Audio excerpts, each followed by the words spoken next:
கத்துடைய பரிசுநாமத்துக்கு மகிமை உண்டாகட்டும். கடந்த வாரத்தில் ஒரு நல்ல ஒரு வேறு செய்தி கேட்க கத்தர் உதவி செய்தார். இந்த காலையில் வாங்கி அந்த காலையில் விடாதபடிக்கு சவுந்தரமா விலகிட்டாங்க. ஆனா யெகோவா ஈரே என்று விலகி கொண்டார்கள். யெகோவா சொல்லுங்கணும். நீங்க சாட்சி சொல்லும் போது யெகோவா ஈரேன்னு சொன்னீங்க.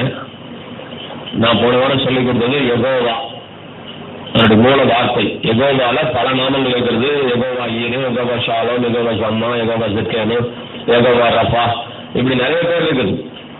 அந்த யெகோவான்றதை வச்சு நிறைய பேர் வருகிறது. ஆனால் யெகோவா என்பது மூல வார்த்தை. நம்ம இந்த யெகோவா அப்படின்னா என்ன பொருள் என்று கடந்த வாரத்தில் தேவன் நமக்கு சில காரியங்களை கற்றுக் கொடுத்தார். யெகோவா என்பது தமிழிலே கர்த்தர் என்றும், ஆங்கிலத்திலே LORD கேபிட்டல் போட்டாங்கன்னா லார்டு ஆண்டவரே என்ற அர்த்தம். சாரி, கடவுள் தேவன் கர்த்தர் என்ற அர்த்தம். ஸ்மால் LORD போட்டாங்கன்னா ஆண்டவரே. ஒரு எஜமான, ஒரு வேலைக்கார எஜமான பார்த்து கூப்பிடும்போது ஒன்றும் இல்லை, கோர்ட்டில் பேசும்போது மை லார்ட் அப்படிங்கிறாங்க. அதெல்லாம் வந்து ஆண்டவருக்கு போகிற கேபிட்டல் எல் கிடையாது, ஸ்மால் எல். பைபிளில் கேபிட்டல் எல் போட்டால் அது தேவன், மற்ற எல் போட்டால் ஆண்டரையா எஜமானனு கூப்பிடக்கூடிய ஒரு கனப்படுத்தக்கூடிய ஒரு வார்த்தை. பெரிய லார்டு பரம்பரை அப்படிங்கிறவங்கள அந்த மாதிரி லார்டுல ஸ்மால் தான் போடும். கர்த்தர் என்கின்ற பதத்தை குறித்து நம்ம கடந்த காலத்தில் தியானிச்சோம். கர்த்தர் என்றால் உடன்படிக்கை காக்கிறவர் என்று பைபிளில் போட்டிருக்க அர்த்தம். உடன்படிக்கையை காக்கிறவர் கவனிக்கணும். உடன்படிக்கை காக்கிறவர், உடன்படிக்கை நிறைவேற்றுகிறவர், covenant keeper, covenant doer, covenant fulfiller, promise fulfiller, இப்படி எப்படி வேணா நம்ம வச்சுக்கலாம். அது வாக்கு தத்தத்தை அவர் நிறைவேற்றுகிற இறைவன் என்று பொருள் இருக்கு. ஸோ எப்ப வெளிப்பட்டார் என்று சொல்லும்போது இஸ்ரவேல் ஜனங்கள் எகிப்திலே கிட்டத்தட்ட 430 வருஷம் அடிமையாக இருந்தார்கள். 400 வருஷம் உபத்திரப்பட்டார்கள். நான் சொல்றதெல்லாம் அப்படி சின்ன சின்ன பாயிண்ட் ஆகுது, மக்கள் நான் வச்சுக்கணும். இந்த வருஷமெல்லாம் கொஞ்சம் கொஞ்சம் அப்படி நான் வச்சுக்கோங்க. 430 வருஷம் இருந்தாங்க, 400 வருஷம் உபத்திரப்பட்டாங்க. அந்த 30 வருஷம் எப்படி மிஸ் ஆகுதுன்னா அந்த 30 வருஷம் இந்த யோசேப்பு இருந்த காலத்துல அந்த ராஜாவா இருந்தா அப்படியே இருந்தாலும் அந்த 30 வருஷம் அப்படியே அதை விட்டாங்க. அதுக்கப்புறம் அந்த ராஜாவெல்லாம் இவங்களை அடிமைப்படுத்த வச்சுட்டாங்க ஆண்டவருடைய ஜனங்களை.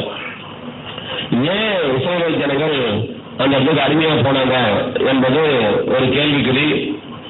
அந்த பாயிண்ட் இது வரைக்கும் எந்த வேத பண்டிதர்களும் டச் பண்றதில்லை. போயிட்டாங்க அப்படின்னு விட்டாங்க, அவ்வளவுதான். வேதத்திலிருந்து வெளிப்படையான விளக்கங்கள் எதுவும் இல்லை. இருந்தாலும் நமக்கு தெரிஞ்சு என்ன சொல்ல போலாம் அப்படின்னு சொன்னா, ஆபிரகாம் ஒரு ஆசாரி வேலை செஞ்சுட்டு இருந்தவர். சிற்ப ஆசாரிங்கிறத விட இந்த செம்புல இரும்புல சில செய்யற வேலை செஞ்சுட்டு இருந்தாங்க. அவங்களுக்கு பேர் என்னது? ஆசாரி தான். தச்சனம் இல்ல, கல்லு செதுக்கணும் ஸ்தபதிங்கிறாங்க. நம்ம இப்ப சில அந்த இரும்புல இதெல்லாம் சில செய்யறாங்க இல்லைங்களா, வெங்கலம், இரும்பு, பைம்பொன், இந்த மாதிரி உலோகத்தால சிலை செய்து கொண்டிருந்த ஒரு ஆசாரிய குடும்பம்னு வச்சுக்கலாமே. ஒரு ஜாப் இருக்கட்டும், விஷயம் அதல்ல, ஜாதி முக்கியம் இல்ல. அவங்க ஒரு புறஜாதி என்றால் என்ன அதையும் புரிஞ்சுக்கோங்க. பைபிள்ல ஆண்டவரை தொழில் கொள்ளுகிற ஆண்டவர் பைபிள் 2 ஜாதியா பிரிக்கிறார். நம்ம இந்த ஏகப்பட்ட ஜாதி உட்காந்துட்டு இருக்கிறோம், அர்த்தம் பிரச்சனை. ஆண்டவர் 2 விதமா 2 ஜாதியா பிரிக்கிறாரு. ஒன்னு தன்னுடைய சொந்த ஜாதி, இன்னொன்னு புறஜாதி. இது ஒண்ணுதான் பைபிள்ல தேவன் சொன்ன 2 ஜாதி. ஆண் ஜாதி பெண் ஜாதின்னு ஒண்ணு. அதை விட்டுட்டோம்னா சொந்த ஜாதி, புறஜாதி. புறஜாதிகளும் இறைவனால் உண்டாக்கப்பட்டவர்களே. அதுதான் வச்சுக்கோங்க. அது யாரோ புறஜாதினா பேய் பிள்ளைங்கன்னு சொல்றீங்க, மனப்பூர்வமா சொல்றீங்க. அவர்களால் இறைவனால் உண்டாக்கப்பட்டவர்கள். சுபாவத்தினால் பிசாசுடைய வார்த்தைக்கு கீழ்ப்படிந்திருக்கிறபடியால் அவர்கள் சுபாவத்திலே அவர்கள் பிசாசுடைய பிள்ளைகளாக இருக்கிறார்கள். சரி, புறஜாதிகள் ஆண்டவரை அறியாத ஜனங்கள் புறஜாதிகள். இன்றைக்கு கூட அப்படிதான் ஆண்டவர் சொல்றாரு. சரி, கவனிச்சுக்கோங்க. அப்ப புறஜாதியாக இருந்த ஆண்டவரை அறியாதிருந்த ஒரு ஆபிரகாம் என்று சொல்லக்கூடிய ஒரு மனிதனை தேவன் கண்டுபிடித்து அவர் உண்டாக்குற ஒருத்தர் கூட அவர் கும்பிடல. இதுதான் தமாசு.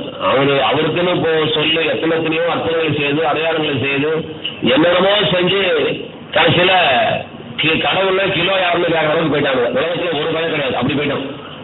இப்ப ஆண்டவர் என்ன செய்யணும்னு தெரியல.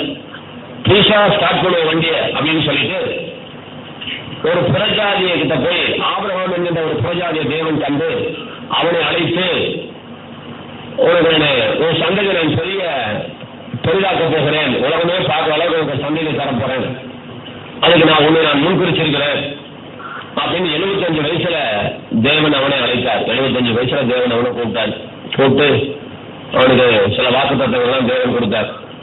கொடுத்து கொஞ்ச நாள் பல வருடங்கள் கழித்து ஆபிரகாமுக்கு தேவன் தரிசனமாகி மகனே நான் உனக்கு மகாபெரிய பலனும் கேடகமா இருக்கிறேன்னு சொன்னார். இதுக்கு எனக்கு இன்னும் வெளிப்பாடு கிடைக்கல. அவங்க உட்காந்து யோசிச்சாதான் கிடைக்கும். ஏன்னா கர்த்தர் காரணமெல்லாம் அவனுக்கு பேச மாட்டார்.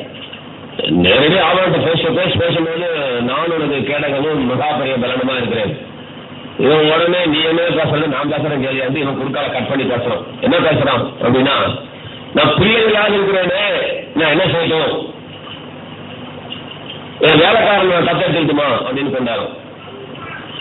அப்ப ஆண்டவர் சொன்னாரு, இல்லப்பா உனக்கும் மனைவிக்கும் பிறந்ததான் உன் பிள்ளை நல்லா கவனமா கேட்கணும். நான் ஏன் சொல்லணும்னு புரிஞ்சவங்கதான் புரியும். உங்க மனதில் இந்த ரெக்கார்ட் ஆகணும். இஸ்ரவேல் ஜனங்கள் எப்படி அறிவுப்பட்டு போனாங்கன்னு கதை எடுத்துட்டு இருக்கிறேன். பொழுதுபோக்குதான் பேசிட்டு இருக்கல. இல்லப்பா உனக்கும் உன் மனைவிக்கும் பிறக்கிறதான் குழந்தைன்னு சொல்லி அவனை வீட்டை விட்டு வெளியே கொண்டு போய் ராத்திரி நேரமா இருந்ததுனால நட்சத்திரத்தை என்னப்பா நட்சத்திரத்தை என்ன கூடுமானால் இவனமா என் சந்ததி இருக்கும் என்று தேவன் ஆபிரகாமுக்கு உடன்படிக்கை பண்ணார். அப்ப அவன் கேட்டான், அதை நான் எப்படி தெரிஞ்சுக்குவேன்னு கேட்டான். அதை நான் எப்படி தெரிஞ்சுக்குவேன்? இதுதான் லடாயின்னு நினைக்கிறேன். எனக்கு இன்னும் இங்கதான் இருக்குது. ஒரு தேவன் முகமோட தரிசனமாகி அவனை கையை பிடிச்சி எடுத்து கூட்டிட்டு போறவங்க இருக்கும் பொழுது இவன் ஆண்டவர்கிட்ட ஒரு கேள்வி கேட்கறான், இதை நான் எப்படி தெரிஞ்சுக்குவேன்? நீ எனக்கு குழந்தைய தரப்போறேங்கிறத நான் எப்படி தெரிஞ்சுக்க போறேன்? நான் எனக்கு ஒரு பெரிய சந்ததி வரப்போகுதுங்கிறத நான் எப்படி தெரிஞ்சுக்க போறேன்? அப்படின்னா என்ன கேட்கறேன்னா ஏதோ ஒரு அடையாளம் கேட்பாங்க போறது ஒன்றும் புரியல. என்ன நினைச்சு கேட்டான்னு தெரியல. நான் எப்படி தெரிஞ்சுக்கணும்னு கேட்கறோம். ரோமான் சோழனுடைய சகத்தன் சகரியா கேப்ரியல் தூதன் இவன் மணி அடிச்சுட்டு இருக்கிற அந்த மகாபரிசனத்துக்குள்ள போய் தரிசனமாகி உனக்கு குழந்தை பிறகுதுன்னு சொன்ன உடனே என்ன அடையாளம்னு கேட்டான். நல்லா கவனிக்கணும். மகாபரிசுத்த ஸ்தலத்துக்குள்ள பேசுறதே ஒரு அடையாளம். தேவன் பேசுறதே அதான் தெய்வீகம் என்று நாங்கள் சொல்லுவோம் அடிக்கடி. அந்த தெய்வீகம் ஒரு சாட்சியில் ஒரு தெய்வீகம், ஒரு சட்டத்துறை வாங்கினதோட ஒரு தெய்வீகம் தெரியணும். நீங்க சாப்பிட கொடுத்தா கூட எனக்கு தெரியும் அந்த தெய்வீகம் இருக்குதா இல்லையா. நானும் கையெழுத்து போட்டாரு. நீங்க சும்மா கடமைக்கு வந்தாலும் ஒன்னா போனா திட்டி தொலைறானே வருஷத்துக்கு கூப்பிட்டு கஞ்சி தண்ணி ஊற்றிக்கணும்னு சொல்லிட்டு வைக்கிறீங்க பார்த்தீங்களா, அது எங்களுக்கு தெரியும். நீங்க கடமைக்கு கூப்பிடுறீங்களா நஜித்து கூப்பிடுறீங்களாங்கிறது எனக்கு தெரியும். அது கரெக்டா கரெக்டா இருப்பார். அதான் தெய்வீகம் அப்படின்னு சொல்றது. ஒரு கல்யாண விஷயம் பேசுறோம், அதை நல்லா கூர்ந்து கவனிச்சோம்னா அதுல ஒரு தெய்வீக சமாதானம் தெரியும். அது மாதிரி தெய்வீகம் என்று சொல்லுவோம். அப்ப மகாபரிசுத்த ஸ்தலத்திலே இறைவன் பேசுறாரு. மகாபரிசுத்த ஸ்தலத்திலே பிசாசு வர முடியுமா? வர முடியாது. பாலாமணி பொண்ணு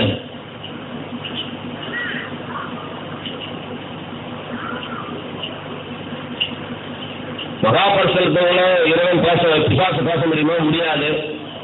அது ஊழியம் செய்யும்போது பேசுவானா? பேச முடியாது. அப்ப அங்க ஆண்டவர் தான் பேசுவாருங்கிற ஒரு வெளிப்பாடு ஒரு ஆசாரியனுக்கு இல்லாம போயிடுச்சு. அவன் என்ன கேட்டான், நான் புள்ள கத்துக்கிறதுக்கு என்ன அடையாளம்னு கேட்டான். இப்ப இங்க ஆமரையான் கேட்டதுனால அவனும் கேட்டுப்பான் போகுது. எனக்கு அப்படித்தான் தோணுது. அப்ப அவனுக்கு அவர் அருமையான ஒரு அடையாளத்தை தேவன் தந்தார். அப்படியாப்பா நான் சொல்லி நீ நம்பாததுனால சீக்கிரத்தில் சம்பவிக்க வேண்டிய காரியத்தை நீ விசுவாசம் போனபடினால் இந்த காரியம் சம்பவிக்கும் வரைக்கும் நீ ஊழியனா இருப்பாங்க. அடையாளம் எப்படி வருது? சரி, இப்ப ஆபிரகாம் என்ன கேட்டா அது எப்படி நான் தெரிஞ்சுக்குவேன்? என் சந்ததி இப்படிலாம் ஆசிரியர்கள்னு சொல்றேன், நான் எப்படி தெரிஞ்சுக்குவேன் அப்படின்னு கேட்டோன்னே இவர் பதில் தானே சொல்லணும். இவர் பதில் சொல்லல. பதில் சொல்லாம ஒரு 3 வயசு ஆட்டுக்குட்டி 3 வயசு வெள்ளாடு புறா குஞ்செல்லாம் கொண்டாந்து எனக்கு பலி செலுத்து அப்படிங்கிறார். கவனிங்க, இவன் கேட்ட கேள்வி பதில் இருந்துச்சா? அது ஆண்டவர் சொல்லல. அதையும் நான் யோசிக்கிறேன். என்ன உங்க அறிவு எனக்கு புரிஞ்சுக்க முடியலையே. அவன் ஒரு கேள்வி கேட்டான், நீ இன்னும் பதில் சொல்லவே இல்லை. பதில் சொல்லாம வேற ஒன்று சொல்றாங்க. அவர் பதில் சொல்ல அப்ப நம்ம எல்லாம் மூளையை போட்டு கசக்கினாதான் தேவனுடைய ஞானம் நமக்கு தெரியும். கொஞ்சம் மூளையை போட்டு கசக்கணும், சோத்திரம் வரும். சும்மா உட்காந்து பேசிட்டே தான் வராது. இவன் கேட்ட கேள்விக்கு பதில் சொல்லவே இல்லை கடைசி வரைக்கும். ஆனா பதில் சொல்ல சொல்றிய அதுல ஒரு அர்த்தம் இருக்கு. இப்ப கேட்ட கேள்விக்கு அவர் பதில் சொல்ல சம்பந்தம் இருக்குதா? கட்டாயமா இருக்கணும். அவர் பதில் சொல்லுங்கிற ஒவ்வொரு வார்த்தைக்கும் நம்ம அர்த்தம் இருக்கலாம். நம்ம பதில் சொல்ல சொல்றாரு. அந்த காலத்துல பலி எப்படி அனுபவிப்பாருன்னா, ஆண்டவர் வானத்துல இருந்து அக்கினி இறங்கி அதை பட்சிக்கும். ஆசாரியப்பு கூடாரம் கட்டுற வரைக்கும் அப்பதான் ஆசாரியர்கள் நெருப்பு போட்டு எரிச்சிட்டு இருந்தாங்க. அது வரைக்கும் ஆண்டவர் எப்படி பலி எரிச்சிருந்தாருன்னா, ஆகாயத்துல இருந்து அக்கினி இறங்கி அதை பசுமாக்கி போயிடும், அப்படியே சாம்பலாக்கி போயிடும். அதை வந்து கத்தர் ஏத்துக்கிட்டாருன்னு அர்த்தம். அப்ப பலி வச்சுட்டு உட்காந்துட்டு இருக்கிறான். கத்தர் ஏத்துக்குவாரு நைட் ஆயிடுச்சு. காரில் சூழ்ந்து விட்டது என்று வேலை சொல்லுது. சூரியன் அஸ்தமனமாகி காரில் சூழ்ந்த போது ஆபிரகாம் மிகவும் பயந்தான் அப்படின்ட்டு. சாயங்காலம் எல்லாம் அந்த வெட்டி வச்ச கறியில கழுகு கொத்துறதுக்கு வந்து இறங்கிட்டு சூழ்ச்சியும் துரத்திட்டு இருக்கிறோம். அப்ப நடுராத்திரில கத்தர் என்ன செய்யறாரு, அந்த அந்த அந்த பலியை பட்சித்த பிறகு இப்ப பேசுறாரு. இப்ப பேசுற விஷயம் பாருங்க, இன்னும் அழகு பாருங்க. அவன் கேட்ட கேள்வி அப்படியே நிக்குது, பெண்டிங் நிக்குது. இப்ப இவர் பேசுறாரு, நீ இப்போ பரதேசியா இருக்கிற இந்த தேசத்துல, இந்த கானான் தேசத்துல ஒரு சந்ததிய நான் மறுபடியும் கொண்டு வருவேன். அதுக்கு முன்னாடி அவங்க 400 வருஷம் அவங்க அந்நிய தேசத்தாருக்கு அடிமையா போயிருப்பாங்க. 400 வருஷம் உபத்திரப்படுவார்கள். அதுக்கு பிறகு நான் அவங்களை மறுபடியும் இங்க கொண்டு வருவேன் என்பதை நீ நிச்சயமாய் அறிய கடவாய். இதுவும் ஒரு கேள்விக்குரியான பதிலாக இருக்கிறது. இவன் கேட்ட கேள்விக்கு பதில் வரல. இவரு பலி செலுத்தினாரு, பலியை வாங்கிட்டு இப்படி பேசிட்டு போயிட்டார். இவரே சபிக்கணும் இந்த வார்த்தையை, ஏன் இப்படி சொல்லணும்? அதுதான் என்ன பொறுத்தளவு அவன் விசுவாசிக்காதனால இந்த பிரச்சனையா இருந்தா எனக்குள்ள ஒரு உந்துதல். வெளிப்படையில பைபிள் உலகத்துல எவனும் வியாக்கியானம் பண்ண முடியாது இப்படித்தான். ஏன்னா பைபிள் இவ்வளவுதான் எழுதப்பட்டிருக்குது. இதுக்கப்புறம் நம்மளே யோசிக்க வேண்டியதான். நீங்களும் கூட யோசிச்ச கூட சொல்லலாம், இப்படி கூட இருக்கலாம் பாசம் சொல்லுங்க, நான் வாழ்க்கை சந்தோஷமா ஏற்றுக்கிறேன். எதனால தேவன் இப்படி சொன்னாரு, ஒரு சந்தைக்கு 400 வருஷம் அழைப்பட்டு போகணும் ஏன் சொன்னாரு?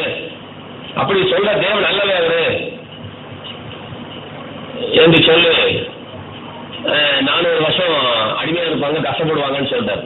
ஆனா 4ஆம் தலைமுறையில அவன் மறுபடியும் கொண்டு வருவேன். கஷ்டப்பட ஆரம்பிச்சு 4ஆம் தலைமுறையில நான் அவங்களை மறுபடியும் கொண்டு வர வாசம் ஆண்டு போயிட்டார்.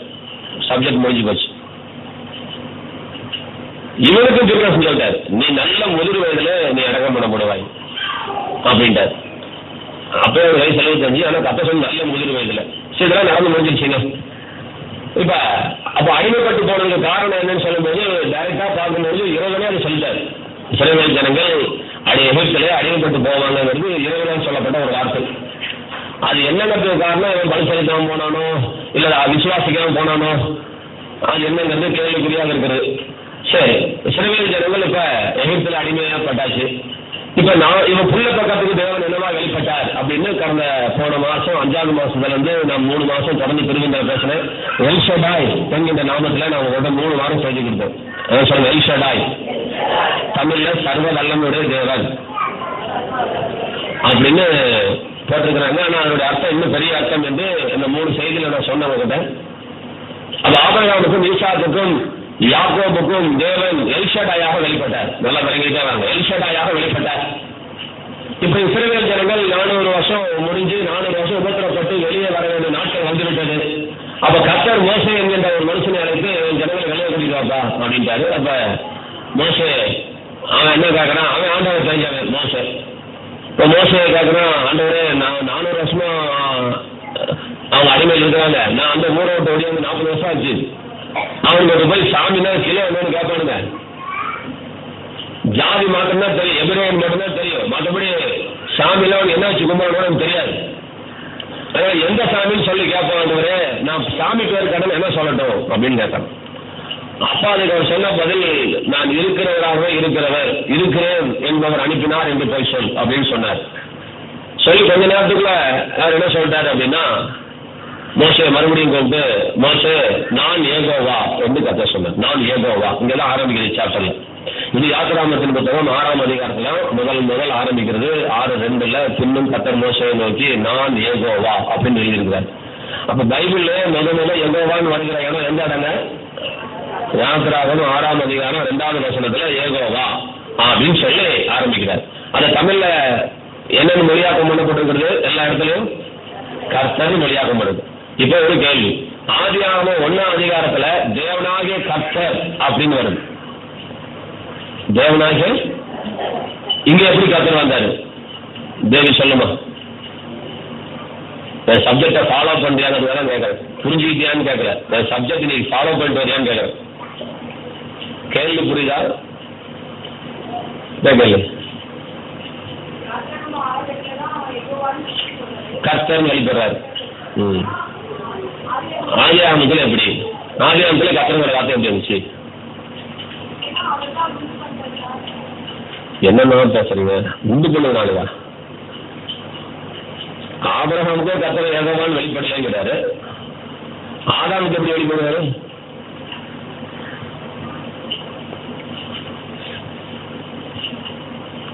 ராஜேஷாவுக்கு பதில் தெரியும். தெரியுமில்ல? டேவிட் சார் தெரியும். தெரியுமா? 2 பேர் தான் தெரியும். போன வாரம் அந்த நாள் இந்த மங்கள சிஸ்டர் சொல்லுங்க. வர வாரம் வரீங்களா? வர வாரம் வந்துருக்கீங்களான்னு கேட்டேன். போன வாரம் இல்லையா? அதான் தெரியும். ஏன் ஊர்ல இல்லையா? பாம்பே கல்யாணமா? என்னைக்கு போனீங்க? ஏன் வெள்ளிக்கிழமை வரக்கூடாது? ஆறாவதுக்கு எத்தனை பேருக்கு பஸ் இல்லை? சனிக்கிழமை காலையில் போக முடியாது. வெள்ளிக்கிழமை போறீங்க. 6 நிமிஷம் போறதானே?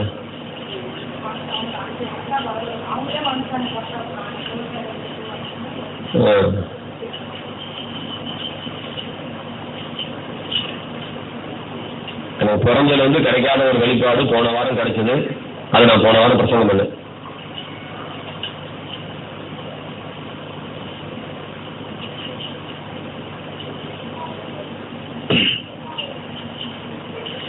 அதை பற்றி பேசிட்டு இருக்கோம். போய் அப்ப ஏன் கர்த்தர் வெளிப்பட்டார்? அங்க ஏன் அப்படி போய் ஆதியாகமம் 1 தேவனாகிய கர்த்தர் வானத்தையும் பூமி சிருஷ்டித்தார். தேவனாகிய கர்த்தர் வந்துட்டே இருக்கு. அப்ப என்ன சம்பவித்திருக்கிறது அப்படின்னு சொன்னா நம்ம எப்படி யூகிக்கணும் அப்படின்னு சொன்னா, மோசேக்கு கர்த்தர் தன்னை யெகோவா என்று வெளிப்படுத்திட்டாரு. தேவன் தன்னை கர்த்தர் வெளிப்படுத்திட்டாரு. இதை எழுதுற போது எப்ப இந்த மோசே தான் அந்த ஆதியாகமத்தின் புத்தகத்தை எழுதிருக்கணும் அப்படின்னு வேத பண்டிதர்களுடைய கருத்து. நிச்சயமாவே அப்படிதான் இருக்கணும் என்னுடைய கருத்து. எப்படி அப்படின்னா, இவனுக்கு தான் கர்த்தர் என்று வெளிப்பட்டார். மோசேக்கு தான் கர்த்தர் அதை சிறைவேஜனை மீட்கும் பொழுது தன்னை கர்த்தர் என்று தன்னை வெளிப்படுத்தினார். அப்ப கர்த்தர் என்று வெளிப்பாடு கிடைச்ச பிறகு இதை எழுத ஆரம்பிச்சதுனால என்ன தேவி புரிதா? கர்த்தருங்கிற வெளிப்பாடு வந்த பிறகு உதாரணம் சொல்றேன். என் பேர் டேவிட்னு சொல்லி எல்லாம் தெரிஞ்சுக்கிட்டீங்க. இங்க உட்காந்து முக்காவாசி பேருக்கு என்னுடைய ஹிந்து பேர் தெரியாது, என் சர்டிபிகேட் நேம் தெரியாது. சரிங்களா? அப்ப நான் 1986 இந்த மாதிரி ஞாபகம் எடுக்கும்போது தான் எனக்கு இந்த பேர்லாம் வந்துச்சு, டேவிட்டுங்கிற பேர். இப்ப என் பழைய பேர் உங்களுக்கு தெரியல. இப்ப நீங்க என்னை பத்தி சொல்லும் பொழுது 1972 நானும் டேவிட்டும் படிச்சுட்டு இருக்கும் போது ஒருத்தர் சொல்றோம். ஏன்னா அப்ப எப்படி சொல்றான்னா, இப்ப அவன் பழைய பேரை மறந்துட்டான். பழைய பேரை மறந்துட்டு அவனுக்கு தெரிஞ்சு இப்ப சொல்லிட்டு என்ன சொல்லி பழகிட்டோம், டேவிட்னு சொல்லி பழகினால அவன் வாயில என்ன வார்த்தை வருதாங்க? டேவிட்ங்கிற வார்த்தை வருது. இது போல மோசே கர்த்தர்னு சொல்லி சொல்லி சொல்லி சொல்லி பழகி இவன் எழுத ஆரம்பிக்கும் போது அந்த வெளிப்பாடு கிடைச்சதுனால இவன் பழைய அவன் சரித்திரத்தை எழுத ஆரம்பிக்கும் பொழுது அவன் ஆண்டவருக்கு என்ன பேர் போட்டு எழுதுறான்? தேவனாகிய கர்த்தர்ங்கிற வார்த்தையை போட்டு எழுதுறான். தேவனாகிய கர்த்தர் அப்படிங்கிற கர்த்தர்ங்கிற வார்த்தையை உள்ள விடுறோம். அர்த்தங்கிறது ஒன்றும் சொல்ல முடியாது. இது எந்த பாசத்தையும் போய் கேளுங்க, மதம் சொல்றாருன்னு பார்க்கலாம். 10 நிமிஷம் டைம் கொடுங்க, வேற 10 நாள் டைம் கேட்பேன். 10 நாள் டைம் கேட்பேன். இல்லைன்னா நான் ஒரு பாசத்தை கேட்டேன், அதனாலதான் ஏதாவது படிச்சு டிக்ஷனரி பார்த்தாதாங்க தெரியும். உடனே சொல்ல முடியாதீங்க அப்படின்னா உடனே எப்படி சொல்றது? சிக்கலான கேள்வியா இருக்க அப்படின்னா ஒரு சிக்கல் இல்லை அதில் அப்படின்னு சொல்லிட்டு அப்புறம் பதிலையும் சொல்லி கொடுத்தேன். சரி, நீங்க கொஞ்சம் விளைவிக்காக மறந்துடக்கூடாது. யாத்திராம 6 கர்த்தர் என்று வெளிப்படுகிறார். ஆதியாகமம் 1 எப்படிப்பா கர்த்தர் வந்துச்சுன்னு கேட்டா முடிக்கூடாது. கர்த்தர் என்று வெளிப்பாடு வந்த பிறகு மோசே எழுதுனால தேவனுக்கு ஏதோ பேர் போட்டு எழுதுனா தேவனாகிய கர்த்தர் என்று அவருக்கு அந்த தேவனாகிய கர்த்தர் சொல்லவே இல்லை, ஒரு இடத்துல சொல்லவே கிடையாது. தேவன் தேவன் தான் சொல்றாரு. எலோஹிம் அந்த வார்த்தை. எல் என்றால் தேவன், எலோஹிம் என்றால் தேவர்கள், தன்மை. ஒரு பிதா குமாரன் பசுத்தாவி அப்படிங்கிற நாமத்துல திருப்பத்தில் வெளிப்படுறதுனால தன்னை பன்மையாகவே காண்பிக்கிறார். இறைவன் தன்னை பேசும் பொழுது தன்னை பன்மையாகவே காண்பிக்கிறார். அந்த ஹிந்தியில ஓரளவுக்கு ஹிந்தி பேசுறவங்களுக்கு புரியும். மனித சாருக்கு புரியுமான்னு தெரியல, தமிழ்லயும் புரியும் பாருங்களேன். நீங்கள் அப்படிங்கிறது ஒருமையா பன்மையா? நீங்க ஒருமை, நீங்கள் என்றால் பன்மை. தூங்காதம்மா கிட்ட இருந்தா மண்டையை வச்சு விடும். எங்க அம்மாவை தான் மண்டையை பிறந்து வச்சிருப்பேன், சாத்து இருப்பேன். தூங்காதம்மா, சும்மா வந்தவங்க இருந்து போற வரைக்கும் தூங்கிக்கிட்டேன். இந்த கட்டில் போட சொல்றேன், கவலைப்படாத. அந்த கட்டில் இருக்குது, 4 தலை இருக்குது. தலையில பட்டக்ஸ் 2, இடுப்புக்கு 2, தலைக்கு 2, கைக்கு 2 குச்சி தூங்குங்க. நான் ஏன்னு கூட எனக்கு செருப்பு அடிங்க. நீ இங்க உட்காந்து தூங்காத.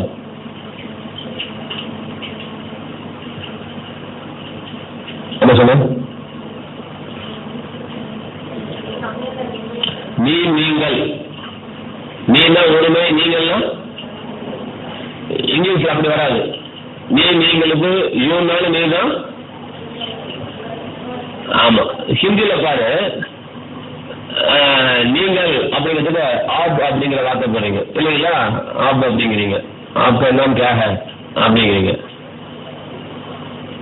ஆனா பன்மையில ஆப்னா நீங்கள் என்பது அது பன்மையான, அது ஆப்கா நாம் கேக. அங்க வந்து பன்மைக்குரிய வார்த்தை தான் நீங்க போடுறீங்க. அந்த மரியாதைக்குரிய வார்த்தையை பன்மையில போடுறோம் நம்ம. இது போல ஆண்டவர் என்ன சொல்றாரு? தன்னை பன்மையாகவே காண்பித்துக் கொடுக்கிறார். நாங்கள் அப்படின்னு சொல்றாரு. ஏன்னா இவர் சொன்ன காரணம் வந்து மரியாதைக்கா சொல்லல, பிதா குமாரன் பசுத்தாவிகள் அந்த திருத்தலம் அவருக்குள்ள இருக்கிறதுனால அவர் தன்னை வெளிப்படுத்தும் போதெல்லாம் நாங்கள் நாங்கள் நாங்கள் நாம் நாம் நாம் நாம் என்று பேசுகிறார். அப்ப அது எலோஹிம் என்கின்ற பதம் பயன்படுத்தப்பட்டிருக்கிறது. எல் என்றால் தேவன், எலோஹிம் என்றால் தேவர்கள்.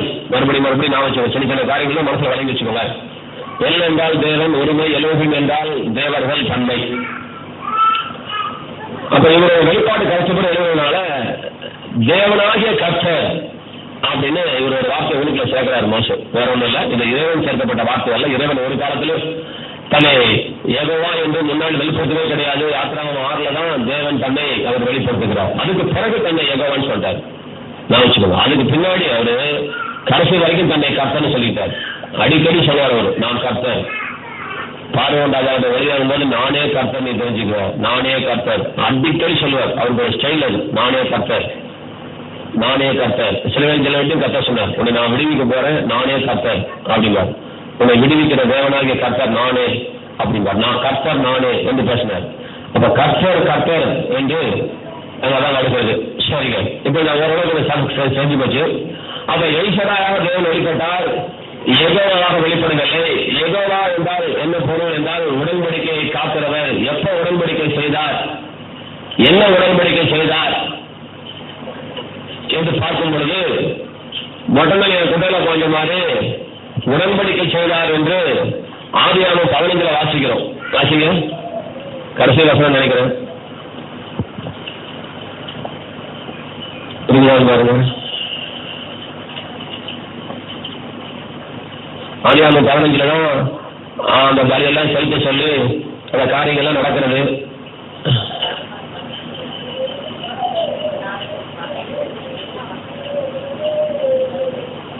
ஆதியாகமம் 15 18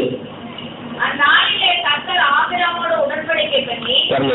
இங்க என்ன பேர் வருது பாருங்க, கர்த்தர் வருதா? இங்க வரக்கூடாது. இங்க கர்த்தருங்கிற வார்த்தை வந்திருக்க கூடாது. மோசை எழுதும் போது பழக்க தோசை எழுதுறாரு. அர்த்தம் இருக்குங்களா? இது எங்க வருது? ஆதியாகமத்துல வருது. இங்க கர்த்தருங்கிற வேடம் வரக்கூடாது. இந்த மோசை எழுதுறதுனால இவர் அதே பிரசனத்தில் அந்த வேலை செஞ்சுட்டு இருக்காரு. இவர் கதை தான் எழுதிட்டு இருக்காரு. நம்ம கர்த்தர் விட்டாரு போன நம்மளே செய்ய முடியும். வேண்டா கர்த்தரை எழுத சொல்லி கர்த்தர் கேட்கல, அவரே விட்டாரு. சரி கர்த்தர், ஆனா கர்த்தர் வரக்கூடாது. புரியுதா? ஏதாவது ஊழியர்கிட்ட ஃபோன் பண்ணிக்கலுங்க, 10 ஊழியர்கிட்ட நீங்க ஃபோன் பண்ணிக்கலுங்க. தெரியாது எப்படி கர்த்தர் தெரியாது.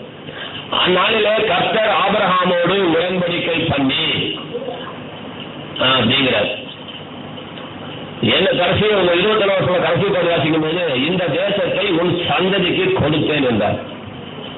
உடன்படிக்கை பண்ணி இந்த தேசத்தை உன் சந்ததிக்கு கொடுத்தேன். என்ன உடன்படிக்கை பண்ணாம?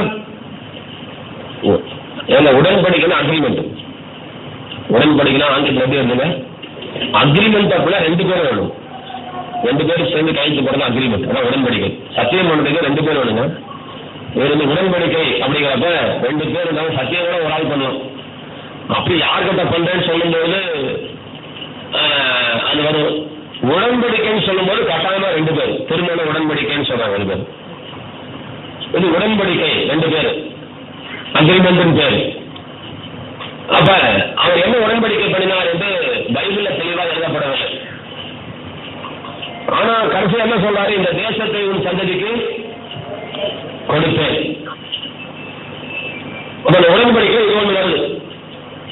வாக்கு தத்தத்தில் இது ஒன்று வருது. பாலும் தேனும் ஓடுகிற நலமும் விசாலமான கானான் தேசத்துல நான் இவர்களை கொண்டு போவேன் என்று தேவன் அப்பப்போ வாக்குத்தத்தம் பண்ணி கொண்டே இருந்தார், உடன்படிக்கை பண்ணி கொண்டே இருந்தார், ஆணையிட்டார் என்று பல இடங்களிலே வசனம் வருகிறது. இன்னும் கூட ஒரு உடன்படிக்கை காட்டுற பாருங்க. உபாகம் 8:18 உபாகம் 8:18 ஒரு உடன்படிக்கை வருகிறது. அந்த உடன்படிக்கை எங்க பண்ணாரு யாருக்குமே தெரியாது. ஆனா வேதத்துல வருது, நான் உடன்படிக்கை இப்படின்னு பண்ணியிருக்கிறேன் அப்படின்னாரு. எங்க எப்ப பண்ணிருக்கான்னு தெரியாது. ஒருவேளை இப்படிதான் பண்ணிருக்கணுமோ என்று நான் யோசிக்கிறேன். வாசிங்க. உன் தேவனாகிய கர்த்தரை நினைப்பாயாக, அவரே உன் பிதாக்களுக்கு ஆணையிட்டு கொடுத்த பாருங்க, தம்முடைய உடன்படிக்கையை உறுதிப்படுத்தும்படி, எல்லாம் சொல்லுங்க, உடன்படிக்கையை உறுதிப்படுத்தும்படி, உடன்படிக்கையை நிறைவேற்றும்படி. என்ன உடன்படிக்கை கீழே வருது பாருங்க, வாசிங்க. இந்நாளில் உனக்கு உண்டாயிருக்கிறது போல ஐஸ்வர்யத்தை சம்பாதிப்பதற்கான பலனை உனக்கு கொடுக்கிறது. அப்ப என்ன உடன்படிக்கை பண்ணியிருக்காரு? சந்ததிக்கு நான் ஐஸ்வர்யத்தை நான் கொடுப்பேன், ஐஸ்வர்யத்தை சம்பாதிப்பதற்கான பலனை கொடுப்பேன் என்று தேவன் ஆபிரகாமோடு ஒரு உடன்படிக்கை ஏற்படுத்தியிருக்கிறார். பாருங்க விஷயம், பாருங்க என்ன அருமையா வருது பாருங்க. ஆபிரகாமோடும் ஈசாக்கோடும் யாக்கோபோடும் தேவன் சொல்லிட்டே வரார், உடன்படிக்கை பண்ணிட்டே வரார். தன்னுடைய அந்த நம்ம எப்பாயின்மெண்ட் நம்ம ரெனிவல் பண்றது போல அவர் ரெனிவல் பண்ணிட்டே வரார். ஆபிரகாம் சொன்ன ஈசாக்கு மறந்துக்கூடாது, ஈசாக்கு சொன்ன யாக்கோபு மறந்துக்கூடாது என்று ஆண்டவன் தலைமுறையா ஞாபகப்படுத்திட்டு ஆபிரகாம் ஈசாக்கு யாக்கோபு வரைக்கும் நிப்பாட்டார். யோசேப்பு கிட்ட போல யாக்கோபு வரைக்கும் சொல்லிட்டே வரார், உடன்படிக்கை பண்ணிக்கொண்டே வருகிறார். என்ன உடன்படிக்கை எங்க பண்ணாரு? பைபிள் ஆதாரம் இல்லை. என்ன உடன்படிக்கை பண்ணினார்? உன் சந்ததியை ஐஸ்வர்யத்தை சம்பாதிப்பதற்கான பலனை நான் உன் சந்ததிக்கு கொடுப்பேன். நல்லா நான் வச்சுக்கொள்ளுங்க. உடன்படிக்கை என்ன, வாக்கு தத்தம் என்ன என்பதெல்லாம் விளங்கிக் கொள்ளுங்க. அப்ப தேவன் இன்னொரு வாக்கு தத்தத்தை கூட நான் சொல்லியிருக்கிறேன், உன்னை நான் ஆசீர்வதிக்கவே ஆசீர்வதித்து உன் சந்ததியை நான் பெருக பண்ணுவேன். அப்ப இது ஒரு வாக்கு தத்தம். உன்னை நான் ஆசீர்வதிக்கவே ஆசீர்வதித்து உன்னை பெருக பண்ணுவேன் என்பது ஆபிரகாமுக்கு கொடுக்கப்பட்ட ஒரு வாக்கு தத்தம். சந்ததியை குறித்து சொன்ன போது பெருக பண்ணுவேன்.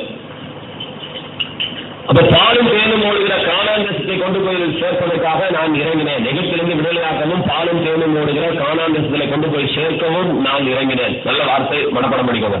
சொல்லுங்க, நான் இறங்கினேன். எங்க இறங்கினாரும் தெரியாது, ஆனா இப்ப இறங்கினது நமக்கு அர்த்தம் தெரியுது. அவனுக்கு புரிஞ்சதே தெரியாது.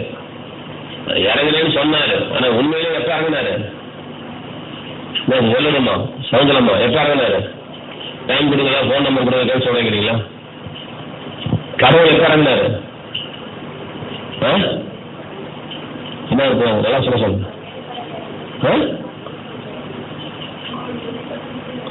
வெளிப்படும்போது இறங்கிட்டாரா?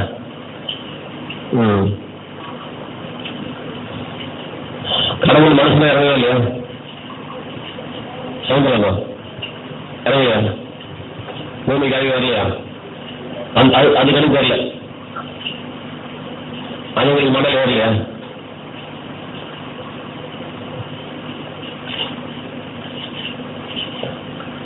அவர் இறங்குறேன்னு சொன்னாரு. அவங்களுக்கு அர்த்தம் தெரியல, கடைசியில் வெள்ளோட அம்மாவுக்கு அர்த்தம் தெரியல.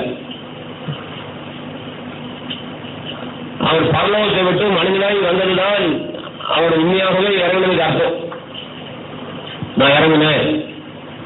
அப்ப நான் ஏன் இறங்கினேன் அப்படின்னு பழைய ஏற்பாட்டில் 2 காரணம் சொல்றாரு. எகிப்தில் இருக்கிற உன்னை நான் விடுதலையாக்கி பாலும் தேனும் ஓடுகிற நலமும் விசாலமான தேசத்திலே கொண்டு போய் சேர்க்க நான் இறங்கினேன்.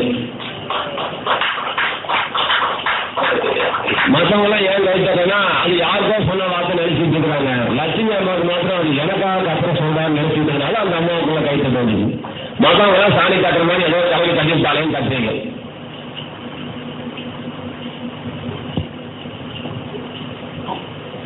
யாருக்கோ சொல்லப்பட்ட வார்த்தையை நம்ம அது காலையில் நம்ம பேசிக்கிட்டு இருக்கவில்லை. ஒரு மனிதனோட சொன்னது ஒரு முழு மனுக்குலத்துக்கு சொல்வதற்கு சமம். எல்லாத்தையும் தனித்தனியா கத்தரை பேசிட்டு இருக்க முடியாது. ஒரு மனுஷனுக்கு தேவன் என்ன செய்கிறாரோ அது முழு மனுக்குலத்துக்கு செய்கிற பதில் என்பதை விளைவிக்கோங்க. ஆதாமுக்கு என்ன செய்யணும்னு நினைச்சாரோ அது முழு மனுஷனுக்கு முழு மனுக்குலத்துக்கு தேவன் செய்ய நினைச்சாரு. ஆபிரகாமை தேவன் உயர்த்த விரும்பினார்னா உலகத்தில் இருக்கிற அத்தனை பேரும் அதே போல உயர்த்த விரும்புவேன் என்பதற்கு சாம்பிள் பீஸாகத்தான் தேவன் டெமோ பீஸாகத்தான் ஒவ்வொருத்தரையாக தேவன் தெரிந்து கொண்டு வேதாகமத்திலே அவர் ஆசீர்வதிக்கிறார். அப்ப உன்னை ஆசீர்வதித்து பெருகவே பெருக பண்ணுவேன். மாத்திரமல்ல நான் எகிப்திலிருந்து உன்னை விடுதலையாக்கி பாலும் தேனும் ஓடுகிற நலமும் விசாலமான கானான் தேசத்திலே உன்னை கொண்டு போய் சேர்க்க நான் இறங்கினேன். இது வாக்குத்தத்தம், இது உடன்படிக்கை, இது ஆணை. இது மட்டும் வச்சுக்கோங்க. இது யாரோட பண்ணாரு? ஆபிரகாமோடு ஈசாக்கோடு யாக்கோபோடு பண்ணிட்டாரு. கடைசியா ஜனங்கட்ட டைரக்டா சொல்லிட்டாரு நான் உன்னை விடுதலையாக்க போறேன் அப்படின்ட்டாரு. என்ன நம்ம கற்றுக்கொள்ள வேண்டியது அப்படின்னா யெகோவா என்றால் உடன்படிக்கை காக்கிறவர், சொன்னதை செய்கிறவர், சத்தியப்பரர். இதுக்கு ஏற்கனவே இன்னொரு காரியம் சொல்றேன். இறைவனுக்கு ஒரு நாமம் இருக்கிறது. கீர்த்தி சொல்றாரு. கீர்த்தி 2 எத்தனை வருஷம் மாத்திரம் பார்த்து சொல்ல நீ வாசிக்கணும். கீர்த்தி 2 பொய்யுரையான தேவன் சொல்லுங்க. பொய்யுரையான தேவன் அப்படிங்கிற பொய்யுரையான தேவன்.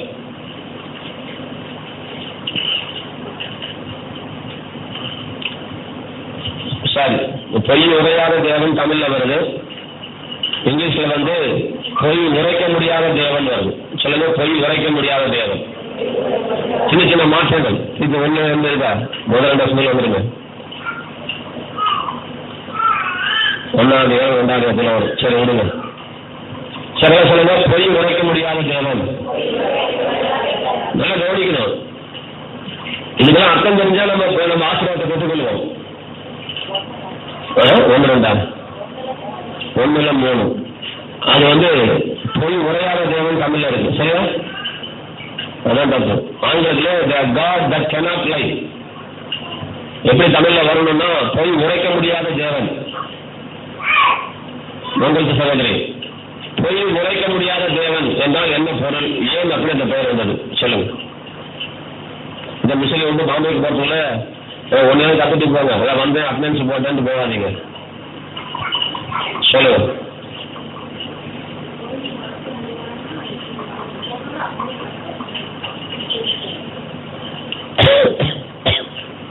நீங்க எப்ப மகள் குடி போறீங்க?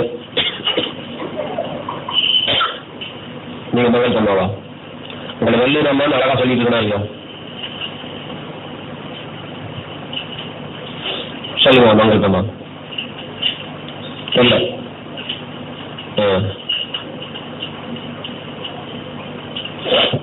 இதான் ஆண்டரை பிடிச்சிக்கிட்டேன்னு சொல்லல. மற்றபடி போலாதான் இருக்கிறீங்க. உள்ளுக்குள்ள விஷயம் இல்லாம தான் நீங்க இருக்கிறீங்க. ஆண்டருக்கு எந்த பிடிமானமும் இல்லாம உலக மனுஷன் மற்ற சாமியை கும்பிடுறது போல நீங்க என்னமோ கும்பிட்டு போறீங்க அப்படிங்கிறது எனக்கு தெரிஞ்ச கருத்தா இருக்கு. ஆண்டவரை தெரிஞ்சுக்கணும் போகணுங்கிற எண்ணெல்லாம் கிடையாது.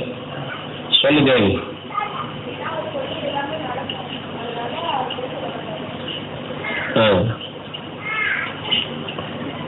லூக்கா 1:30 எழுதி வச்சுக்கோங்க. வீட்டில் போய் வருஷமா அன்னைக்கா சாதத்துல ஒரு படிங்க. மங்கள சிஸ்டம்ல போய் படிங்க. தேவனால் கூடாத காரியம் ஒன்றுமில்லை என்று தமிழ்ல சிம்பிளா எழுதப்பட்டிருக்கிறது. ஆனால் மூல பாஷையில தேவனுடைய வாயிலிருந்து வரக்கூடிய வார்த்தை நிறைவேறாமல் போவது நடக்காத காரியம், கூடாத காரியம் என்று எழுதப்பட்டிருக்கிறது. இதை எப்படி ஒப்பிட்டு பார்க்கும்போது என்னங்க, எப்படிங்க தேவனுடைய வாயிலிருந்து வரக்கூடிய வார்த்தை நிறைவேறாமல் போகுமா? இதுதான் பொய் உரைக்க முடியாத தேவனுக்கு வியாக்கியானம் இங்க வருது. தெரிஞ்சுமா? பொய் உரைக்க முடியாத தேவன் என்ன அப்படின்னா தேவனுடைய வாயிலிருந்து வரக்கூடிய வார்த்தை நிறைவேறாமல் போகாது. நிறைவேறாமல் போகாது. இந்த பின்னாடி இருக்க சோறு பச்சையா இருக்குது, ஆண்டவர் சொல்றாரு இல்லப்பா சிவப்புன்னு சொன்னார்னா என்ன ஆண்டவர் வளர்றாரு நீ நினைச்சிட்டு நீ செவத்தை பார்க்கறதுக்குள்ள அந்த செவரு என்ன நேரமா இருக்கும், சிகப்பா இருக்கும். அப்ப அது பொய்யா, நீ நினைச்சதுதான் பொய்யா போயிடும். அவர் சீக இப்பு சிவப்புன்னு சொல்லி முடிக்கிறதுக்குள்ள இது சிறப்பா போயிடும். அப்படிங்கிறப்ப அவர் வாயிலிருந்து வரக்கூடிய வார்த்தை நிறைவேறாமல் போக முடியாதுங்கிறதுக்கு இதுதான் அர்த்தம். விளங்கிட்டீங்களா தேவி சிஸ்டர்? விளங்கிட்டியா? அது சொன்னது நடக்கும். புரிஞ்சுக்க, நீ சொன்ன புரிஞ்சுக்கிட்ட, அது எப்படி சொல்லணும்னு புரிஞ்சுக்கோ. அவர் வாயிலிருந்து ஒரு வார்த்தை வந்துச்சுன்னா அது நடந்துறதுனால பாஸ்டர் அவரால் பொய் சொல்ல முடியாது. ஏன்னா அவர் அது நடந்த பிறகு அது பொய் இல்லை, அது நிஜம்தான் இல்லையா? அதான் விஷயம். அவர் வாயிலிருந்து ஒரு வார்த்தை வந்துருச்சுன்னா அது நடந்துறதுனால அது பொய் இல்லை, அது நிஜம். நடந்துட்டா நிஜம் தானே, நடக்காதுனா தானே பொய். நடந்துருது சொல்லி முடிக்கிறதுக்குள்ள நடந்துறதுனால அப்ப தேவனால என்ன சொல்ல முடியாது, அவரே நினைச்சா கூட வேலை செஞ்சலாம், சொல்ல முடியாது. அவர் கல்விக்கு 5 காலையும் சொல்ல முடியாது.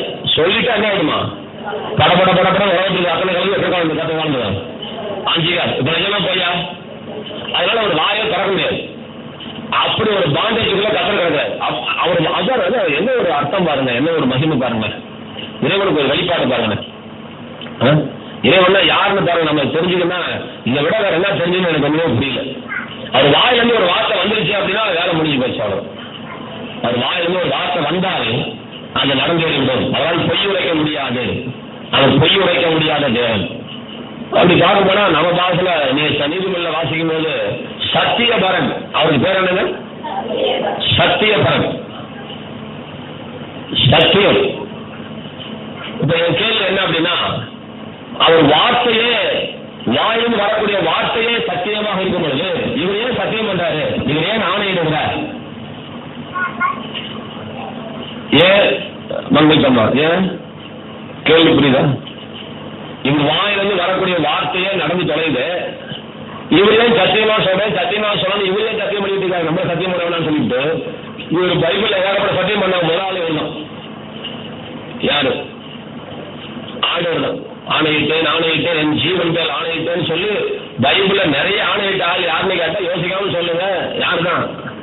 அவதான் ஒரு ஆணையா விடுவான். இவர் ஆதியாமத்துல இருந்து வெளிப்பட்டு ஆணையா போட்டாரு.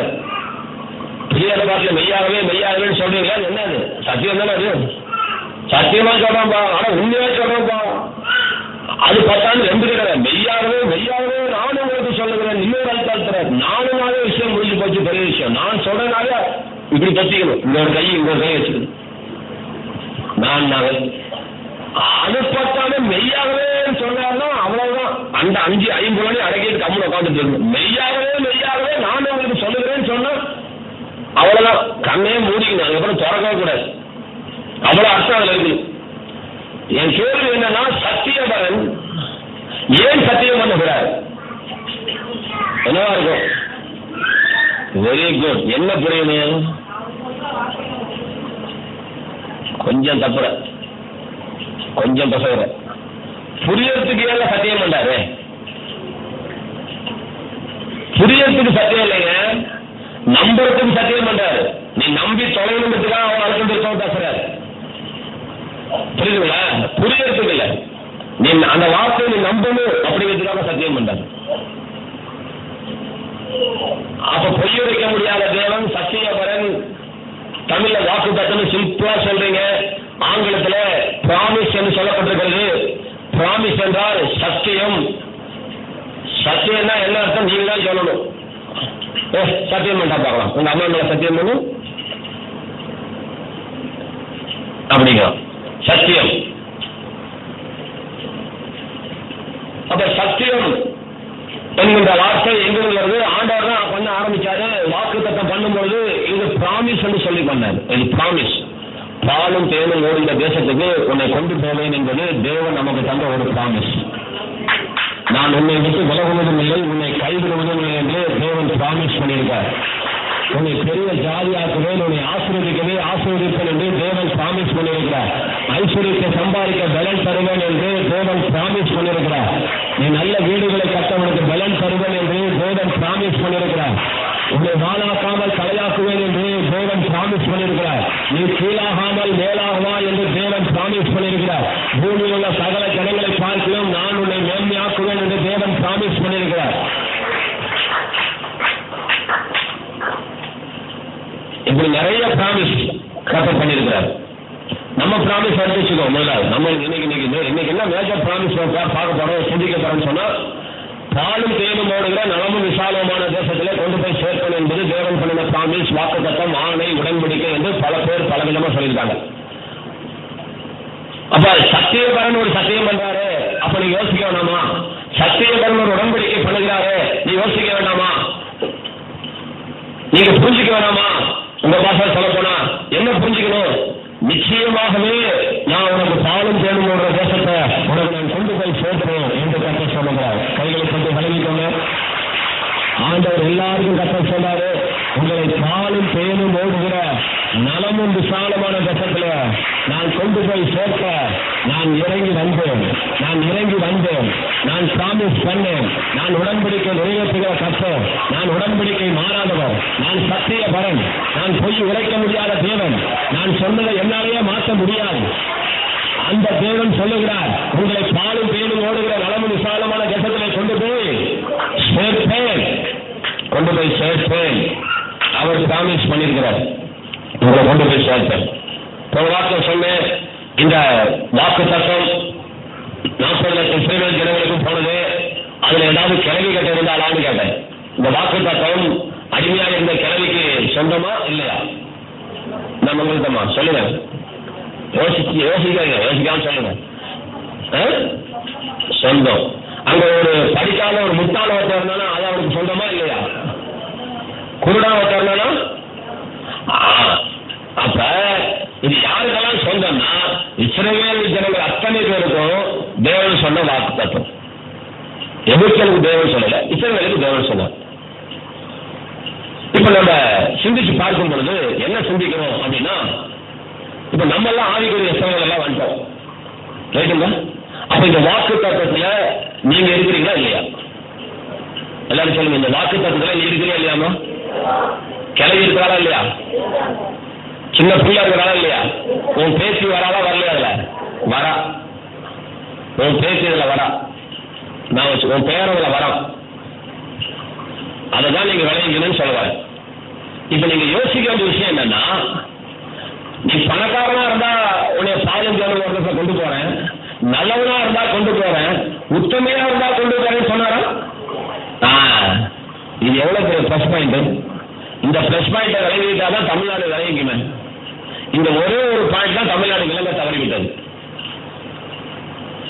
வாக்கு தத்தம் பண்ணினவர் அவர் மாறாத கர்த்தர், அவர் சொன்னதை செய்கிற கர்த்தர். அவர் சொல்லிட்டாரு, உனக்கு நான் பாலும் தேனும் ஒரு பேச கொண்டு போறேன்னு சொல்லிட்டாரு. அதை செய்வாரா செய்ய மாட்டாரா? உட்காந்து கர்த்தர் கட்டாயம் செய்வார். கைத்தட்டும். நீ யாரும் கர்த்தர் கவலை இல்லை. நீ என்ன படிச்சிருக்க கவலை இல்லை, என்ன ஜாதி கவலை இல்லை, பணம் தேவையில்லை, ஐயா எழுத கூட தெரியாது கவலை இல்லை, ஐயா எனக்கு கண்ணு தெரியாது கவலை இல்லை, ஐயா நான் சொல்றேன் கவலை இல்லை, ஐயா நான் கிளவி கவலை இல்லை, ஐயா நான் ஊழல்வாசு கவலை இல்லை. கர்த்தர் சொல்றாரு, நான் உங்களை பாலும் தேனும் ஓடுகிற கானான் தேசங்களை கொண்டு போவேன். இதை மட்டும் நம்பு. அவர் சத்தியபரன். அவர் வாயிலிருந்து போய் வராது. வந்தால் நடந்து தீர்ந்துடும். அது நடந்து தீர்ந்துடும். அது நடக்கவே நடக்கும். அது நடந்தே தீரும். அவர் சொல்லியிருக்காரு, உனக்கு பாலும் தேனும் ஓடுகிற தேசத்தை தருகிறேன். பாலும் தேனும் ஓடுகிற தேசத்தை பாருங்கள். பாலும் தேனும் ஓடுகிற தேசம் என்னங்க? பாலும் தேனும் ஓடுகிற தேசம் அற்புதமான ஆசீர்வதிக்கப்பட்ட செல்வ செழிப்புள்ள வாழ்க்கைதான் பாலும் தேனும் ஓடுகிற தேசம். ஏதோ நீங்கள் நாளை நினைக்கிறபடி கைக்கு வந்தோம் போனோம் என்பது கிடையாது. கடந்த வாரத்தில் நான் சொன்னேன், 112 வாசிக்க வேண்டாம், 3வது வசனம் 9வது வசனம். ஆஸ்தியும் ஐஸ்வர்யமும் அவன் வீட்டில் இருக்கும். சொல்லுங்க, ஆஸ்தியும் ஐஸ்வர்யமும் என் வீட்டில் இருக்கும். ஆஸ்தி இருக்குதுங்களா? என்ன ஆஸ்தி சேர்த்துட்டீங்களா? ஆஸ்தினா என்னன்னு கேட்குறீங்க. செத்து போனவனுக்கு கரெக்டாங்களா? அதான் கேட்கலாம் ஒருத்தன். இன்னும் ரொம்ப சத்தியமா நான் கேள்விப்படலை. நாங்கள் மண்டையை போட்டு ஒட்டைக்கலாமான்னு கூட எரிச்சலான எரிச்சல் வருகிறாங்க. ஆஸ்திங்கிற வார்த்தை ஏன்னா நான் படிக்கலையா அப்படிங்கிறாங்க. ஆஸ்திங்கிறது எந்த காலத்தில் சொல்லி கொடுத்துருக்காங்க நமக்கு? ஆஸ்திங்கிறது நம்ம சமுதாயத்தில் யூஸ் பண்ணக்கூடிய ஒரு வார்த்தை. சின்ன பிள்ளை கதை படிக்கும்போது ஒரு ஊர்ல ஒரு பெரிய ஆட்சியுடைய ஒரு நாள் அவனுக்கு நிறைய ஆஸ்தி இருந்தது அப்படின்னு சொல்லி வருது. ஆஸ்தினா சொத்து. ஆஸ்தினா அப்ப ஆஸ்தியும் ஐஸ்வர்யமும். ஐஸ்வர்யம் என்ன வரலாம்? பொருள் பொருள் நகை நட்டு பணம். ஆசையில் என்ன வருது? அசைக்க முடியாத சொத்து, அப்படி வச்சுக்கலாம். ஆடு மாடு கூட கையில் வருதுன்னு தெரியல. சிம்பிளா சொல்ல போனா அசையும் சொத்து அசையா சொத்து நம்மளுக்கு சொல்லணும் போல ஆண்டவர் 2 வார்த்தை போட்டார் பாருங்க. உன் வீட்டுல ஆசை இருக்கும், உன் வீட்டுல ஐஸ்வர்யம் இருக்கும். ஆசையும் ஐஸ்வர்யமும் உங்க வீட்டுல இருக்கும். யாரும் சொல்லுங்க, என்ன வேணா சொல்லுங்க. ஆசையும் ஐஸ்வர்யம் வீட்டுல இருக்கும். நீ நாசமா உன் பிள்ளைக்காவது கொடுத்துருக்கோம். நீ விதைச்சு வை, உன் பிள்ளை இருக்கட்டும். ஏன்னா நம்ம புறப்பட்ட இசைகள் காணானுக்குள்ள போகல. ஏன்னா இவன் நம்பல. எத்தனை ஊசி போட்டாலும் எத்தனை பிரசங்கம் பண்ணாலும் ஏறி தொலைய மாட்டேங்குது. உன் பிள்ளை நல்லா இருப்பான். நீ விசுவாசிக்காலும் விசுவாசிக்காவிட்டாலும் ஒரு தலைமுறையை கற்று கொண்டு போவ.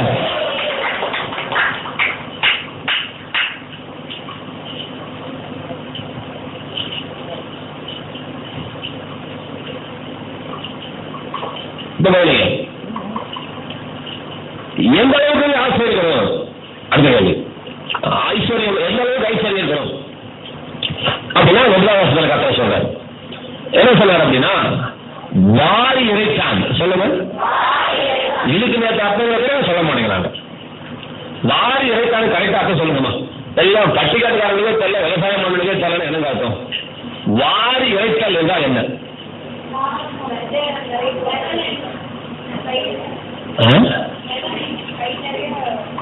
அது பேர் தூயதுங்கிற நான்.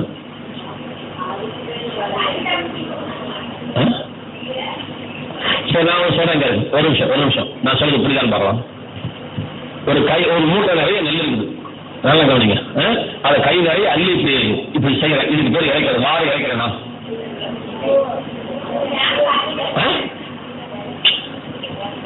என் கேள்விக்கு உங்களுக்கு தெரிஞ்ச பதில் சொல்லுங்க. எனக்கு நானும் உங்களோட செஞ்சு கத்துக்கிறேன். ஒரு மூட்டை நிறைய நெல் இருக்குது, அதை எடுத்து இப்படி கை நிறைய அள்ளி இப்படி செய்யறேன். இதுக்கு பேரு வாரி இறைக்கலாம். தூங்குறது. இப்ப சொல்றேன், ஒரு பக்கா நிறைய அரிசி நெல் எடுத்து அப்படி இப்படி இப்படி இப்படி போறேன். இதுக்கு பேருங்க இப்ப வருத வார்த்தை. தூங்குறது வேற, இறைக்கிறது வேற. பெரியவங்கள வார்த்தை கரெக்டா போட்டிருக்காங்க பெரியவங்க. என்ன சார் புரியுங்க? தண்ணி இறைக்கிறதுன்னு சொல்ல முடியுமா? அந்த இறைக்கிறது வாரி இறைத்தானோ. என்னங்க வாரி இறைத்தானோ? நம்ம நினைச்சுக்கிட்டோம் விதைய சொல்றாரு போனதுக்குன்னு. இந்த முட்டாள்தனமான வேலை நீ பண்ணிருக்கலாம்னு கீழே அர்த்தம் போட்டாரு. தமிழ்ல தான் 2ஆ பிரிச்சிருக்காங்க. மூல பாஷையில 2ஆ பிரிக்க கிடையாது. இப்போ சொல்ல நல்லா நான் வச்சுக்கோங்க, மூல பாஷையில இந்த பங்க்சுவேஷன் கிடையாது. அர்த்தம் புரியுதா? ஃபுல் ஸ்டாப் கமா செமிகோலன் கிடையவே கிடையாது. இந்த ஃபுல் ஸ்டாப் கமாலாம் நம்ம வச்சுக்கிட்டோம். நல்லா புரிஞ்சுக்கோங்க சார், இது ஒரு முக்கியமான வெளிப்பாடு. இதனால்தான் பல வார்த்தைகள் நமக்கு இன்னும் புரியாம இருக்கு. இவங்க மொழிபெயர்ப்பாளர் நினைஞ்சிட்டாங்க, சரி இங்க புள்ளி வச்சுக்கோ, இங்க கம்மா வச்சுக்கோ, இங்க செமிகோலன் போட்டுருவோம் அப்படின்னு இவங்க எப்படி கெஸ் பண்ணிட்டாங்களோ அப்படி போட்டுட்டாங்க. ஆதி காலத்துல அறிவு வராததுனால அப்படியே எழுதிட்டே போனாங்க. ஃபுல் ஸ்டாப்பே கிடையாது பாருங்க. பைபிள்ல ஃபுல் ஸ்டாப்பே கிடையாது. எங்க போய் சொல்லுங்க பழைய ஏற்பாடுல அந்த காலத்தில் உள்ளது ஃபுல் ஸ்டாப்னு வரதுக்கு முன்னாடியே எழுதிட்டாங்க. அப்ப தமிழ் பாருங்க ஃபுல் ஸ்டாப் வச்சாங்க. ஆனா அந்த மூல பாட்டில் ஃபுல் ஸ்டாப் கிடையாது. வாரி இறைத்தான்னா எதை இறைத்தான்னு அங்க தொடர்ந்து வருது பாருங்க. வாரி இறைத்தான் ஏழைகளுக்கு கொடுத்தான். இப்ப சொல்லுங்க, வாரி இறைத்தான் ஏழைகளுக்கு கொடுத்தான். இப்ப அவன் வாரி இறைச்சது ஆட்சி எப்படி இறக்கணும்? காசு தான் இறக்க முடியும். ஒரு வார்த்தைக்கா சொல்ல வரேன், ஐஸ்வர்யத்தை தான் இறக்கும் பாருங்க. வாரி இறைத்தான். இப்ப நீங்க என்ன சிந்திக்கணுங்க அப்படின்னா, உங்க வீட்டுல எவ்வளவு சொத்து இருக்கணும்? மிஷின்ல யாராவது பிறந்து வளர்ந்தவங்க ஒரு 50 வயசு இருந்தா என்ன பார்த்து சொல்லுங்க, பேசுன்னு பார்க்கலாம். அது நான் இருக்கான்னு பார்க்கலாம். அந்த பிளாட் நினைவு தொடக்கப்பள்ளியில் யார் படிச்சிருக்கா? பிளாட் நினைவு தொடக்கப்பள்ளி 1 தான், 2 பேர் தான் இருக்கிறீங்க. என்ன கூட்டமே இருக்குங்கிற 2 பேர் தான் படிச்சிருக்கிறீங்க. அங்க காட்டுக்கூத்தல் சாஹிப்னு இருந்தாரா அந்த முக்கில, அவர் பையன் தான் டைட்டான் கடலாம் வச்சிருக்காங்க. அல்லாபாஸ் அப்படின்பாங்க. சரி, அவருடைய வீட்டுல நான் அங்கதான் குடியிருந்தோம். அதான் எனக்கு நல்லா தெரியும். நீங்களாம் வந்துட்டு போனீங்க, நான் அங்கேயே குடியிருந்தேன். அந்த ஸ்கூல்ல தான் நான் குடியிருந்தேன். அப்ப அந்த ரம்ஜான் அன்னைக்கு இவ்வளவு பெரிய போனி, யார வேணா கேளுங்க. எங்க அக்கா வந்து அர்த்தம் கேட்டுருவேன். எங்க அக்கா கொஞ்சம் சாட்சி பாக்குறேன். இவ்வளவு பெரிய போனீங்க, இவ்வளவு பிரச்சனை. அது முழுக்க 5 காசு 10 காசு வச்சிருக்காரு. எங்க கொள்ளையாச்சானு தெரியாது எனக்கு. ஒவ்வொரு ரம்ஜானுக்கும் அந்த அந்த பாத்திரம் வெளியே வந்துருங்க. வந்துட்டு எவ்வளவு வந்து பிச்சை கேட்டாலும், எத்தனை தடவை பிச்சை கேட்டாலும் அவர் காலி தருவார். நான் பார்த்துருக்கேன். எண்ணி தர மாட்டேன். அதை எண்ணி தந்து எண்ணி காலி பண்றது அன்னைக்குள்ள அப்படி தந்துட்டே இருப்பார். எனக்கு இன்னும் ஞாபகம் இருக்குது. அப்ப தேவன் என்ன சொல்றாரு, நல்ல கவனிங்க. தேவன் என்ன சொல்றாருன்னா, நீ அள்ளி கொடுக்குற ஜாதிக்கு பிறந்தடா, நீ வாரி வாரி இறக்க வேண்டிய ஜாதிக்கு பிறந்தவன். வாரி இறக்கணும், வாரி இறக்கணும். அப்படின்னா உங்கள்கிட்ட எவ்வளவு சொத்து இருக்கணும், கைகளை தட்டு. நீ கவலைப்படாத, வாரி இறக்கிற அளவுக்கு நீ விசுவாசி. உன்னுடைய பலத்தை பற்றி கண்டனம் சொல்லல, உன் அறிவை பற்றி கட்டை சொல்லல. இது தேவன் கொடுக்கிற வாக்குத்தத்தம். வாரி இறைப்பான், ஏழைகளுக்கு கொடுப்பான். வாரி இறைப்பான், ஏழைகளுக்கு கொடுப்பான். வாரி இறைப்பான், ஏழைகளுக்கு கொடுப்பான். அவன் நீதி என்னென்றைக்கு நிலைத்திருக்கும். அப்ப நம்மளை குறித்து தேவனுடைய கனவு பாருங்க. வாரி இறைக்கிற அளவுக்கு, இதெல்லாம் தேவன் கொடுத்த வாக்குத்தத்தம். இதெல்லாம் தேவன் கொடுத்த வாக்குத்தத்தம். வாரி இறைக்கிற அளவுக்கு உங்களிடத்தில் ஐஸ்வர்யம் இருக்க வேண்டும். நான் பாலும் தேடும் போடுகிற கானான் தேசத்தில் இறங்கி வேணும்னு சொன்னாரு. அங்க சவுத்துல ஒரு வசனம் இருக்கு பாருங்க. நடு சவுத்துல என்ன இருக்கு, யார் அடிக்குது, அதை வாசிங்க. தனி கொஞ்சம் வாசிங்க, வாசிங்க. அவர் ஐஸ்வர்யம் உள்ளவராக இருந்தோம், நீங்கள் ஐஸ்வர்யாகும்படிக்கு அவர் உங்கள் நிமித்தம் தரித்திரர் ஆனாரு. அது இல்ல, இப்ப அவரே இறங்கி வந்தாரா சொல்லுங்க. நான் ஐஸ்வரனாகும்படிக்கு. அங்க பழைய ஏற்பாட்டுல பாலும் தேனும் சொல்லி ஏற்றுக்க மாட்டேன்டானுங்க. சரி, புதிய ஏற்பாட்டுல இப்படி சொல்லலாம், இதையும் ஏற்றுக்க மாட்டேங்கிறோம், இதையும் ஏற்றுக்க மாட்டேங்கிறோம். அவர் ஏப்பா தரித்திரர் ஆனாரு, நீ பணக்காரனாகிறதுக்காக உன் வறுமையை அவர் சுமந்தார். இதெல்லாம் நீங்க விட்டுட்டீங்கன்னா நம்ம ஒன்றும் செய்ய முடியாது. இதெல்லாம் நீங்க எடுத்து வச்சுக்க, வார்த்தை எடுத்து வச்சு, நான் ஐஸ்வரன் அவருக்காக நீர் ஏழையாய் வந்து வாழ்கிறோம். நான் வியாதிப்படக்கூடாது என்பதற்காக நீர் வியாதிப்பட்டீர். நான் அடிபடக்கூடாது என்பதற்காக நீர் அடிபட்டீர். நான் மறிக்கக்கூடாது என்பதற்காக நீர் மறித்தீர்கள். உண்மை. இவங்க ஒரு தலைவர் சாமாஜி தான். அவர் கஷ்டப்படுறது நம்ம கஷ்டப்படக்கூடாதான் தான் அடுத்த பிரச்சனை. அவர் கஷ்டப்பட்டு நீ கஷ்டப்படக்கூடாதான் சார். நீ திரும்ப கஷ்டப்பட்டு அவருக்கு கஷ்டப்படணும். அது கஷ்டப்படாமல் இருக்காமே. அப்ப தேவன் நமக்கு ஐஸ்வர்யத்தை வைத்திருக்கிறார். எதன் அடிப்படையில் என்பதை விளங்கிக் கொள்ளுங்க. ஆபிரகாமோடு எங்கேயோ உடன்படிக்கை பண்ணிட்டார். இது மட்டும் விளங்கிக்கோங்க, நல்ல விளங்கிக்கோங்க, நல்ல மனசை ஏற்றுங்க. ரத்தத்தை ஏற்றுட்டீங்கன்னா ஜெயிச்சிட்டீங்க. ரத்தத்தில் ஏற்றுங்க, நான் சொல்றேன். ஆபிரகாமுக்கு உடன்படிக்கை பண்ணிட்டார். நல்ல 100 தடவை சொல்லுங்க. என்ன உடன்படிக்கை பண்ணிட்டாருங்க? என்ன உடன்படிக்கை பண்ணிட்டாருங்க? உன் சந்ததிக்கு நான் ஐஸ்வர்யத்தை சம்பாதிப்பதற்கான பலனை கொடுப்பேன் அல்லது ஐஸ்வர்யத்தை கொடுப்பேன் என்று கர்த்தர் அங்க உடன்படிக்கை பண்றார். இதுதான் விஷயம். கர்த்தர் உடன்படிக்கை பண்ணிட்டார். நீ வாரி இறைக்கிற அளவுக்கு நான் பணம் தருவேன், வாரி இறைக்கிற அளவுக்கு ஆசையும் ஐஸ்வர்யத்தையும் உன் சந்ததிக்கு தருவேன். நிச்சயமாகவே நான் உன்னை ஆசீர்வதிக்கவே ஆசீர்வதிப்பு. நிச்சயமாகவே நான் உன்னை ஆசீர்வதிக்கவே ஆசீர்வதிப்பு. நிச்சயமாகவே நான் உன்னை ஆசீர்வதிக்கவே ஆசீர்வதிப்பு. இதெல்லாம் நீங்க நிக்கணும். இங்க நிச்சயங்கிற வார்த்தை மூல பாஷையில கிடையாது, தமிழ் பாஷையில சேர்த்துக்கிட்டாங்க. ஏன்னா ஆசீர்வதிக்கவே ஆசீர்வதித்துனா என்ன அர்த்தம்னா, அதான் அர்த்தம் சொன்னாலும் புரியல. ஆசீர்வதிக்கவே ஆசீர்வதித்துனா ஒரு அம்மா சொல்லுங்க, அழுகாட்சி வருதுங்கிறதுக்கும் அழுகாட்சியா வருவது ஒரு வித்தியாசம் இருக்கு. சொல்லுங்க பார்க்கலாம், இருக்கா இல்லையா? நீ பாஸ் பண்ண வேணாமா பரிசோட?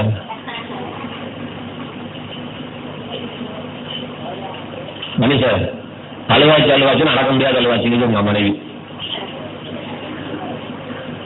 நீங்களாவது காப்பாற்றுங்க சார், மனத்தை நான் சரியா காப்பாற்றுங்க சார், கஷ்டத்துங்கிறேன் காப்பாற்றுங்க. அழுவாச்சு என்ன சார் இருக்கும்? அழுதவங்களை போய் கைங்க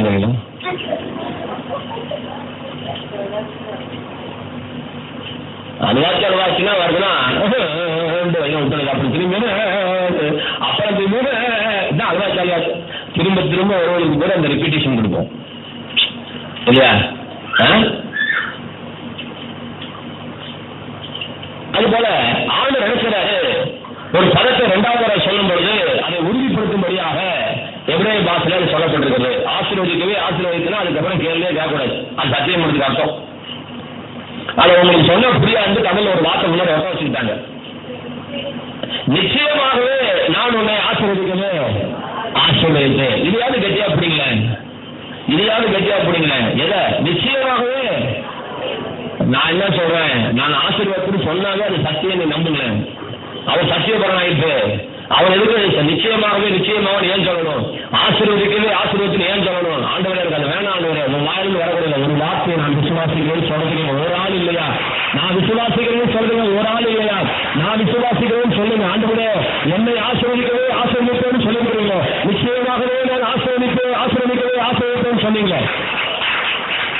மங்கள் சித்த சொல்லும்போது உனக்கு புரிய வேண்டாமா? அவர் என்ன சொல்ல வராது உனக்கு புரிய வேண்டாமா? நான் உன்னை நிச்சயமாகவே ஆசீர்வதிப்பேன், உன்னை ஆசீர்வதிப்பேன். ஆசீர்வதிப்பேன் சொல்ல, ஆசீர்வதிக்கவே.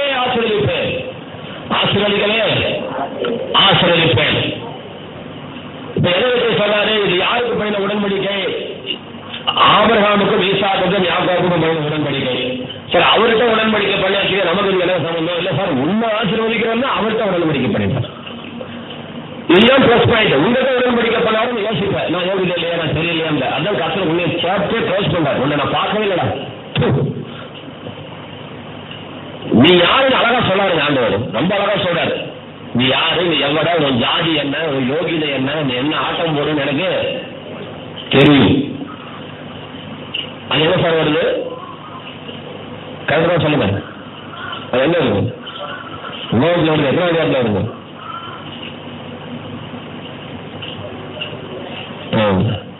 9, 4, 5, 6 வருது. 6 வாசிங்க.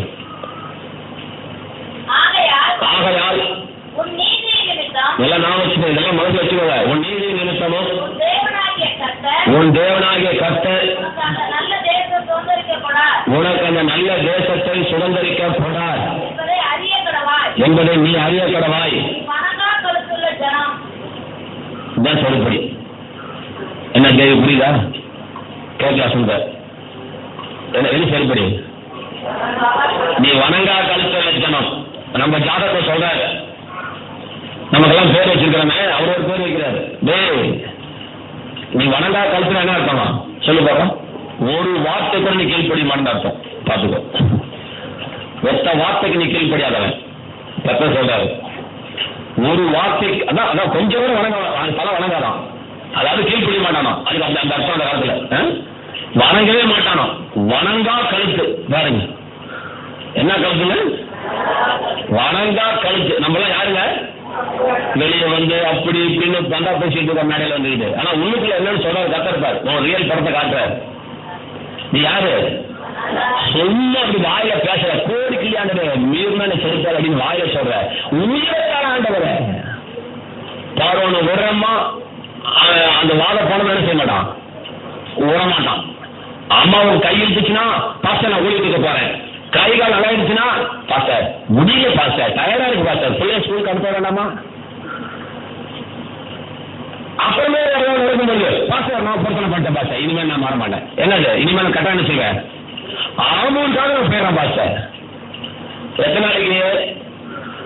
அது நிறைவேற வரைக்கும். அதுக்கப்புறம் பாஸ்டர் சும்மா இல்லை பாஸ்டர், வேலைக்கு ட்ரை பண்ணிட்டு இருக்கேன், மொதல் வேலை அப்புறம் தான் என்னது ஓடியும். இது நமக்கு தெரியும் வணங்கா கருத்து வைக்கணும்னு கத்தருக்கு தெரியும். நீ வணங்கா கருத்து வைக்கணும், நீ இப்படிதான் போய் பேசுவ. அதாவது நாட்டில் நரம்பு வைக்கல, இப்படியும் பேசு இப்படியும் பேசிக்கோ. நீ புத்தகம் தான் பண்ணிட்டு இருக்க. ஆனா உனக்கு தெரிஞ்சிச்சுக்கோ, உனக்கு நான் காலம் தேணும் ஒரு கட்சியில கொண்டு போறேன். என்ன ஒரு அர்த்தம் இதான் சார் இருக்குங்க. நல்ல கை கொடுங்க சார், உன்னை கொண்டு போறேன். அவரை என்னதான் சொல்றாரு, அவருக்காக தெய்வம் உன்னை நான் கொண்டு போறேன்னு சொல்றாரு. உன்னை நான் கொண்டு போறேன்னு சத்தியம் பண்றாரு, உடன்படிக்கை பண்ணிட்டார். ஆணையிட்ட தேசம் என்று கத்த சொல்லுகிறார். யோசுவா 6 நான் ஆணையிட்ட தேசத்துக்கு உங்களை கொண்டு போவேன். நான் ஆணையிட்ட தேசம். வசனம் நாவல்ல, உனக்கு நாவல்தான் தெரியல வேணு. நானே அவர்களுக்காக வேவு பார்த்ததும் நலமும் சிங்காரமான தேசத்துல உங்களை கொண்டு போய் சேர்க்கிறேன். சிங்காரமான தேசம் சொல்றாரு தமிழ்ல. ஆங்கிலத்துல வர்ணிக்கவே தெரியல, இவங்களுக்கு தமிழ் எழுத தெரியல. அவர் அப்படியே வார்த்தை மூலமாக கப்பல் போட்டார். சிங்காரமான தேசம் சொல்லும்போது என்னதான் வார்த்தை போறதுன்னு தெரியல தமிழ்காரனுக்கு. ஓட்ட பியூட்டிஃபுல்ங்கிறான், உன்னுக்கு வந்து லேண்ட் ஆஃப் லேண்ட்ஸுங்கிறான், ஒண்டர்ஃபுல்ங்கிறான். அதை சொல்ல தெரியல, அப்படியே வார்த்தை கப்பல் போட்டார். ஆண்டவரே இறங்கி வந்து வேவு பார்த்து நமக்கு குறித்த தேசம் தான் இந்த அருமையான கானான் தேசம். அற்புதமான ஒரு வாழ்க்கையை தேவன் நமக்கு வாக்கு பண்ணியிருக்கிறார். நீங்க கற்றுக்கொள்ள வேண்டிய பாடம் என்னன்னா, யாருமே மிஸ் பண்ணாதீங்க. அந்த 40 லட்சம் ஜனங்களை நீங்களும் ஒரு ஆளாக உட்காந்துருக்கிறீங்க. நீங்க யாரு எவ்வளவுங்கிறது கத்தருக்கு பிரச்சனை இல்லை. நீ வணங்கா காலத்துள்ள ஜனங்கிறது பிரச்சனையே கிடையாது. நீ ஓகேஷன் இல்லைங்கிறது கத்தருக்கு தெரியும். சார் செருப்புல வச்ச மாதிரி கத்தரை சொல்றாரு சார். அதை வேணா வாசிங்க சார். எதையாவது ஒன்ன புரிஞ்சுட்டு போவாங்க. இன்னைக்கு எதையாவது ஒன்ன புரிஞ்சுக்கோங்க. ரோமர் 11 எடுக்க பாருங்க. ஒண்ணுமே புரியாம கத்தர் என்னதான் சொல்றாருன்னதே புரியாம ஒரு செய்தி கேட்கறது போல கேட்கறீங்க. 11:6 வாசிங்க பாருங்க. ஆமா அதானே 12 11 தான் வாசிங்க. எல்லாரும் சொல்லணும், கவனிங்க. கிருபையினாலே உண்டாயிருந்தால் சொல்லுங்க. கிருபையினாலே உண்டாயிராது. அப்படி அல்லவென்றால் கிருபையானது கிருபை அல்லவே, அன்றியும் அது கிருபையினாலே உண்டாயிருந்தால் அது கிருபையினால் உண்டானதல்ல. அப்படி அல்லவென்றால் கிருபையானது கிருபை அல்லவே. சொல்லுங்க போகலாம். அப்படி சொல்லுங்க. எப்படி பேசுறாரு போற ஆண்டவர் பவுல், எப்படி பேசுறாரு போற படிச்சவன் பேசுறான் போ. நமக்கு தான் மூலங்கிறீங்க. இது யாருக்கான கொடுங்க பார்க்கலாம். என்ன அழகா பேசுறாரு. சரி 6 20 சரி இருக்கட்டும். சரி அப்படின்னு வாசிங்க. 20 நான் வச்சுக்கோ. நீ சும்மா செலவாக குறிச்சு வை, எடுக்க மனப்பாடம் பண்ணி வை. வாசிங்க. நான் அவர்களை எகிப்து தேசத்திலிருந்து அழைத்தேன் என்றும் அவர்களுக்காக நானே பார்த்து வைத்ததில்லை, வேறு பார்த்து வைத்ததும். இங்கேயும் சொல்லாரு, பாலும் தேனும் ஓடுகிற எல்லா தேசங்களிலும். கரெக்டா வாசிக்கங்க. எல்லா தேசங்களிலும்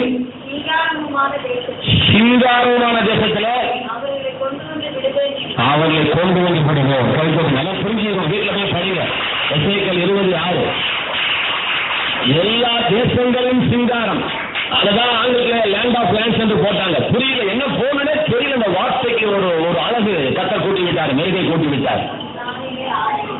அந்நாளிலே ஆணையிட்டு பாருங்க 1ஆம் வார்த்தையை. அவரு நம்ம மறந்துடுறான். எத்தனையோ ஆண்டுகளுக்கு பிறகு எசேக்கியேல் கத்தர் பேசுறாரு பாரு. அந்நாளிலே நான் ஆணையிட்டேன். என்ன? உன்னை எகிப்திலிருந்து விடுதலையாக்கி பாலும் தேனும் ஓடுகிற நலமும் விசாலமுமான தேசங்களின் சிங்காரமான தேசத்தில் கொண்டு போய் உங்களை சேர்ப்பேன் என்று நான் ஆணையிட்டேன். நல்லா இல்ல? என்ன அழகா பேசுவார் கத்தர்.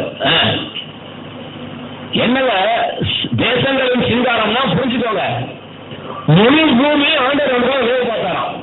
எழுத்துக்குரிய பிரகாரமா வேவு பார்த்து எதுடா தி பெஸ்ட் லேண்ட் என்று பார்த்தார். எது சூப்பரா இருக்குது, முழு பூமியிலுமே எங்க ஆசீர்வாதமா இருக்குது அப்படின்னு கத்தர் அவரே வேவு பார்த்தாராம். யாராவது விட்டா கப்பலி வாங்கலாம், வீரன் விட்டா கப்பலி வாங்கலாம் பார்த்துக்கோ. அதனால யார் வேவு பார்த்தாராம்? அவரே I espy myself for your sake என்று கத்தர் சொன்னார். உங்களுக்காக நானே முழு உலகத்தையும் வேவு பார்த்து பாலும் தேனும் ஓடுகிற நலமும் விசாலமுமான தேசங்களில் சிங்காரமான தேசத்துல உங்களை கொண்டு போய் சேர்ப்பேன் என்று நான் ஆணையிட்டேன். அப்ப லேண்ட் ஆஃப் லேண்ட்ஸ் அப்படின்னா உலகத்தில் எத்தனை நிலங்கள் இருந்தாலும் இல்லாத நிலம் அப்படிங்கிற அளவுக்கு அற்புதமான ஒரு கானான் தேசத்தை தேவன் வாக்கு பண்ணுகிறார். இப்ப இதுக்கு வாங்க, ரோமர் 11:6 வாங்க. ஏற்கனவே சொன்னவங்களுக்கு கேட்டவங்களுக்கு தெரியும். இந்த வருஷத்துக்கு வரவனுக்கு திருவிருந்துக்காரனுக்கு ஒரு கட்டாயம் புரியாது. அவன் அப்படியே மறந்துடுவான். இப்பயும் சொன்னாலும் புரியாது. ஏன்னா இப்பதான் வர அவன் மறந்துடுவான்.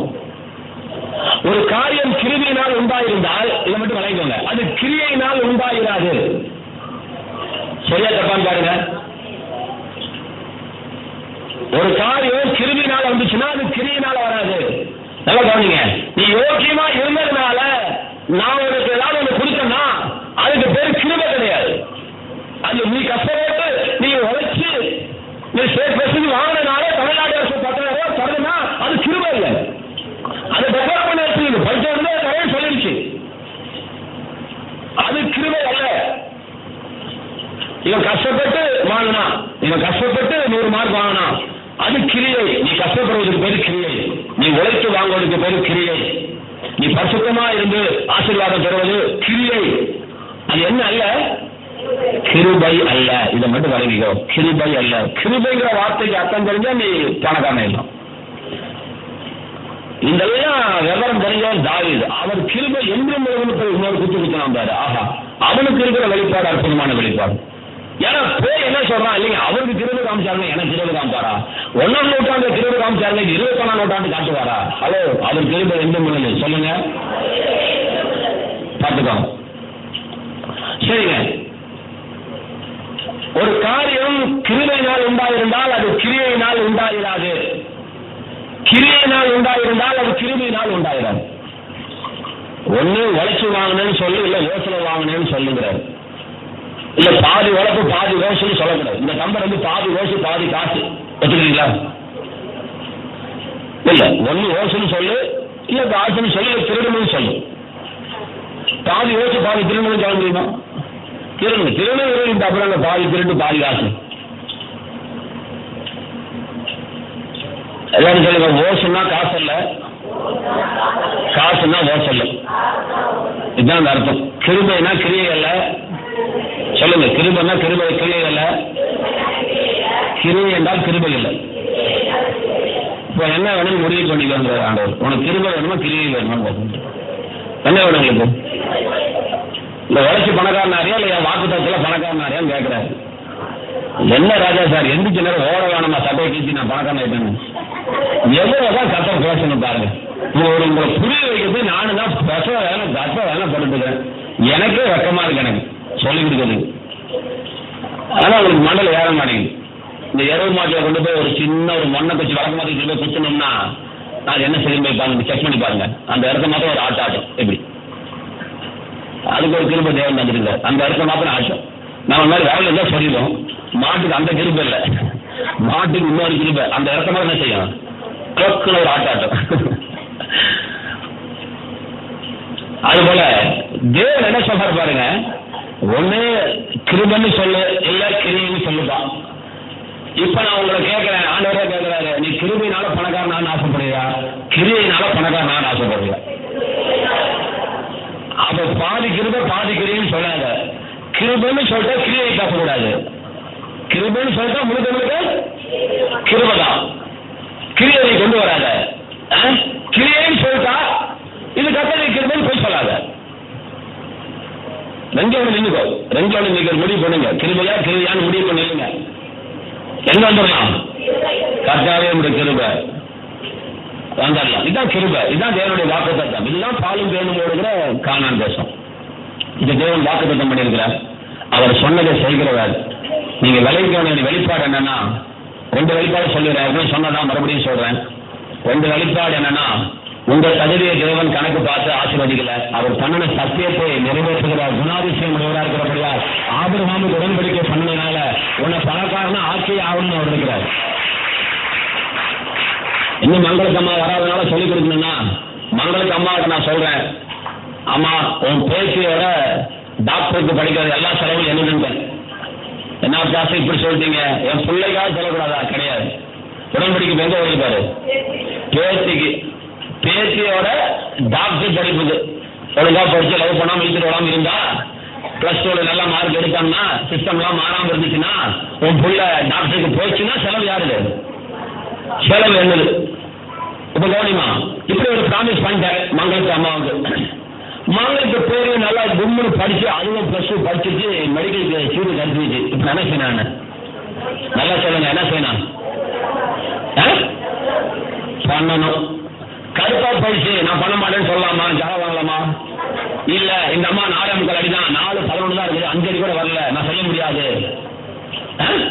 ஓவர் குசும்பா இருக்குது, என் குடும்பத்தை 2ஆ பிரிச்சிருச்சு, என் சபையை பிரிச்சு பக்கத்துல சபையை போட்டுருச்சு, நான் செய்ய முடியாது அப்படின்னு நான் சொல்லலாம். ஆண்டு சொல்லுவாரா? சொல்ல மாட்டார். இதை புரிஞ்சுக்கிட்டா போதும். இதைத்தான் கர்த்தர் ஆபிரகாம்கிட்ட சொல்லிட்டாரு. உட்கார்ந்துருக்க இங்க உங்களை நான் பாலும் தேனும் ஒரு தேசத்தை கொண்டு போறேன்ட்டாரு. நீ யாரும் அதை பார்க்காத, நீ கிரியையே பார்க்காத. ஆண்டவருடைய கிருபை அதான் வாக்குத்தத்தம், அதான் உடன்படிக்கை. அதை பாரு, நீ ஜெயிப்ப. அதை பாரு, நீ ஜெயிப்ப. இன்னொரு வெளிப்பாடு என்னன்னு சொல்றாங்க. இன்னொரு வெளிப்பாடு என்னன்னு சொன்னா, பாலும் தேனும் ஓடுகிற கானான் தேசத்துக்குள்ள போறதுக்கு நல்லா கவனிங்க, எல் ஷடாய்ங்கிற வெளிப்பாடு பத்தாது அப்படின்னு தெரிஞ்சுக்கிட்டோம்னா தேவன் எனது யெகோவாங்கிற ஒரு வெளிப்பாடை கொடுத்தாரு. சரி, நல்லா கவனிங்க, புரிய வைக்கிறேன். இந்த லேப்டாப் 40,000 ரூபாய், இந்த ஐபேடு இதை நான் கொண்டு போறேன். ஆனா கூடவே இன்னொன்று தூக்கிட்டு போறேன். எலக்ட்ரிக் தூக்கிட்டு போறேன் போறதுக்கு. இதுல நான் பாட்டு ஏற்ற தெரியாதனால எனக்கு இன்னும் பாட்டு எடுத்து தரல. இதுல நான் பாட்டு ஏற்ற தெரியாதனால ஒரு 500 ரூபாய்க்கு ஒரு ஜாமான் ஒன்று வச்சிருக்கிறேன். 400 ரூபாய்க்கு யூஎஸ்பி பிளேயர். அதை ஒன்று தூக்கிக்கிட்டே பணம் தூக்கிற மாதிரி அலைகிறேன் பேக்குள்ள. என்ன வெயிட்டுங்கிறாங்க, தூக்கு பார்த்தாலும் தெரியும் வெயிட்டு. தண்ணி பாட்டில் பாத யாத்திரைக்கு போற மாதிரி எல்லாம் தூக்கிட்டு போறேன். தூக்கி அந்த தோல்பட்டு இப்படி போயிடுமோன்னு கூட கவலையா இருக்கு. ஏங்க ஏன் இது இல்லாம அதை கொண்டு போறேன் அப்படின்னா, இதுல பாட்டே வந்தாலும் சத்தத்தை பேசி பண்ணாது. ஹலோ, இதுல பாட்டு வரும், எல்லாத்தையும் கேட்க என்ன செய்யுது, அந்த 400 ரூபாய் ஜாமான் என்ன செய்யுது, அதுக்குள்ள வயிறு உள்ள விட்டவனே அவுட் எடுத்து அது சவுண்ட் என்ன செய்யுது, பெருக்கி தருது. அதுக்காக அதை தூக்கிட்டு போறேன். இதை விட இது பெருசா அவசரம் இல்லாது, இதை விட இது பெருசா இல்லை. ஆனாலும் இது செய்யாத ஒரு வேலை அதை செய்யவும் தான் அதை நான் தூக்கிட்டு போறேன். சரியா தப்பா? இது செய்யாத வேலை அதை செய்யவும் தான் நான் அதை தூக்கிட்டு போறேன். பேனா இருக்குது, பென்சிலை தூக்கிட்டு வர, பேனா எல்லாத்தையும் எழுத முடியாது, பென்சில் சமயத்தில் எழுத முடியும். அப்ப பேனா செய்யாத வேலை பென்சில் செய்தா இல்லையா? இப்ப பாருங்க, புரியுதான்னு பாருங்க.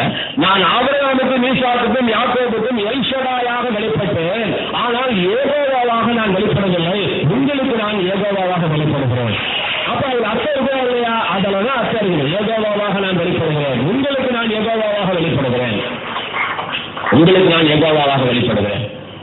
இந்த வெளிப்பாட்டில் என்ன சார் வெளிப்பாடு? யெகோவா என்கின்ற வெளிப்பாடு கிடைக்காவிட்டால் நீ பாலும் தேடும் ஒரு கானான் தேசத்துக்குள்ள நீ பிரவேசிக்கவே முடியாது. நீ வெற்றியுள்ள வாழ்க்கைக்குள்ள, செழிப்புள்ள வாழ்க்கைக்குள்ளாக நீ போக வேண்டும் என்றால் சத்தியமா சொல்றேன், செத்துக்கிற கூட பகல்ல பசங்க பண்ணுங்க, யெகோவாங்கிற வெளிப்பாடு கிடைக்காது, எவனும் போக மாட்டான். யெகோவான் வெளிப்பாடு கிடைச்சு அத்தனை பேரும் பாலும் தேடும் ஒரு கானான் தேசத்துக்குள்ள போடுவான். இந்த யெகோவாவின் வெளிப்பாட்டை பெற்றுக் கொள்ளுங்கள். அவர் நாமம் யெகோவா, அவர் சொன்னதை செய்கிறவர், அவர் சத்தியபரன். ஒரு வசந்த வாக்கியத்தை முடித்தார். காசிப்போ உபாகமத்தின் புத்தகம் 8ஆம் அதிகாரம் 17-18. உபாகமம் 17-18.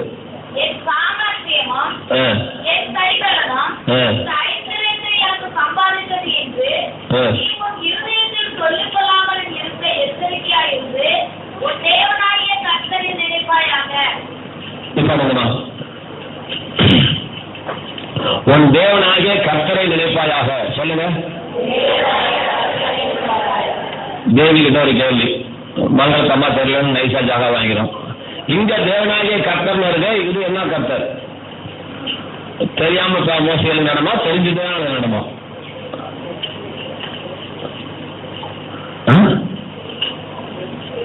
எனக்கு என்னதான் தெரியுங்கிறீங்களா? போட்டு தவறு எழுதுறீங்கிறீங்க.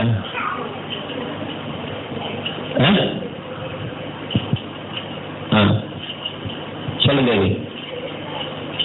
எப்படின்னு சொல்லிவிடுங்க அம்மாவுக்கு.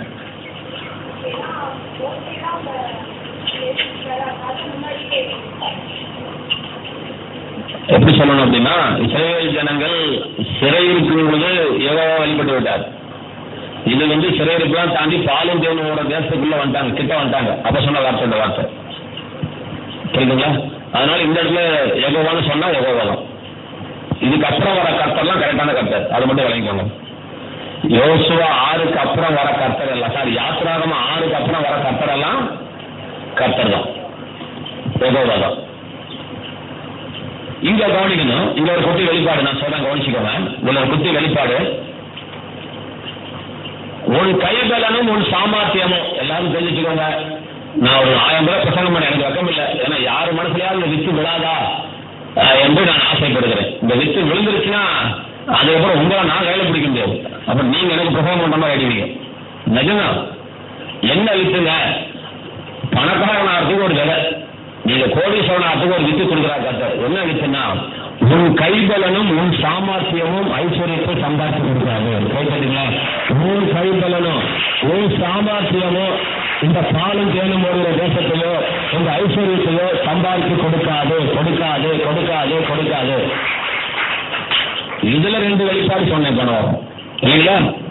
ஒன்னு பாசிட்டிவாக, ஒன்னு நெகட்டிவாக. என்னன்னா ஒருத்தன் தான் பிசினஸ் கும்முன்னு பண்றான். அவன் கும்முன்னு பண்ணும் பொழுது அவன் என்ன நினைக்கிறான், என் பிசினஸ் தான் அதை பணம் குடிச்சு என்னை சம்பாதிச்சு நினைக்கிறான். அதுவும் தப்பு. அப்படி நினைக்கிறவனுக்கு அவன் பாலியல் ஒரு கேஸ்ல போக முடியாது, போனா நிக்க முடியாது. உன் வேலையோ ஐஸ்வர்யத்தை நம்ப கூடாது. இது ஒரு அர்த்தம். இன்னொரு அர்த்தம் என்னன்னா, எனக்கு வேலையே இல்லையே, ஐயோ எனக்கு சாமர்த்தியமே இல்லையே, நான் எப்படி பணக்காரன் நினைக்கிற பத்தியா, அதுவும் தப்பு. பாருங்க, நான் கம்மியா தான் படிச்சிருக்கிறேன், நீங்க பேசுறது புரியுற அளவுக்குலாம் நான் அமெரிக்காவுக்கு போறது தான் புரியுறியா? ஒன்னு பத்தியாவது புரியுதா? நான் சவுந்தரமா புரியுதா? என் கைபலனும் என் சாமர்த்தியமும் இந்த ஐஸ்வர்யத்தை எனக்கு சம்பாதித்து கொடுக்கவில்லை அப்படின்னு நீங்க தெரிஞ்சுக்கணும். அதுல ரெண்டு அர்த்தம் சொன்னேன். என்னது, உன் வேலைதான் அவனுக்கு சம்பாதிச்சு கொடுக்குதுன்னு நினைக்காத. ஒண்ணு. ரெண்டு, எனக்கு வேலையே இல்லையே, நான் எப்படி பணக்காரன் ஆக போறேன்னு நினைக்காத. ரெண்டுமே நடக்குது. இந்த மங்கள்தம்மா புரியுதா? புரியுதா? ஒண்ணுதான் சொல்லட்டுமா? இங்க தலையாட்டத்தை பார்த்தா பயமாலாம் இருக்குது. உன் கைபலனும் உன் சாமர்த்தியமும் இந்த ஐஸ்வர்யத்தை உனக்கு சம்பாதித்து கொடுக்காதுன்னு கதை சொல்றாரு. அப்ப நான் உன் வேலையை நம்பிட்டு இருக்காத, நீ வேலை இல்லாததையும் நம்பாத. வேலை இல்ல, எனக்கு குடும்ப சூழ்நிலை சரியில்லை, என் புருஷன் சரியில்லை, என் புருஷன் குடிகாரன், என் புருஷனுக்கு 2000 சம்பளம், 3000 செலவு, மாசம் 1000 ரூபாய் கடன், இதே நினைச்சுட்டு உட்காந்துட்டு இருக்காத. இதை நினைக்கிற வரைக்கும் நீ கர்த்தரை பார்க்க முடியாது, நீ பாலிக்கு ஒரு தேசத்துக்குள்ள வர முடியாது. இதுதான் வெளிப்பாடு. நான் வெளிப்பாட்டா சொல்றேன், கத்துக்க வழியே கிடையாது.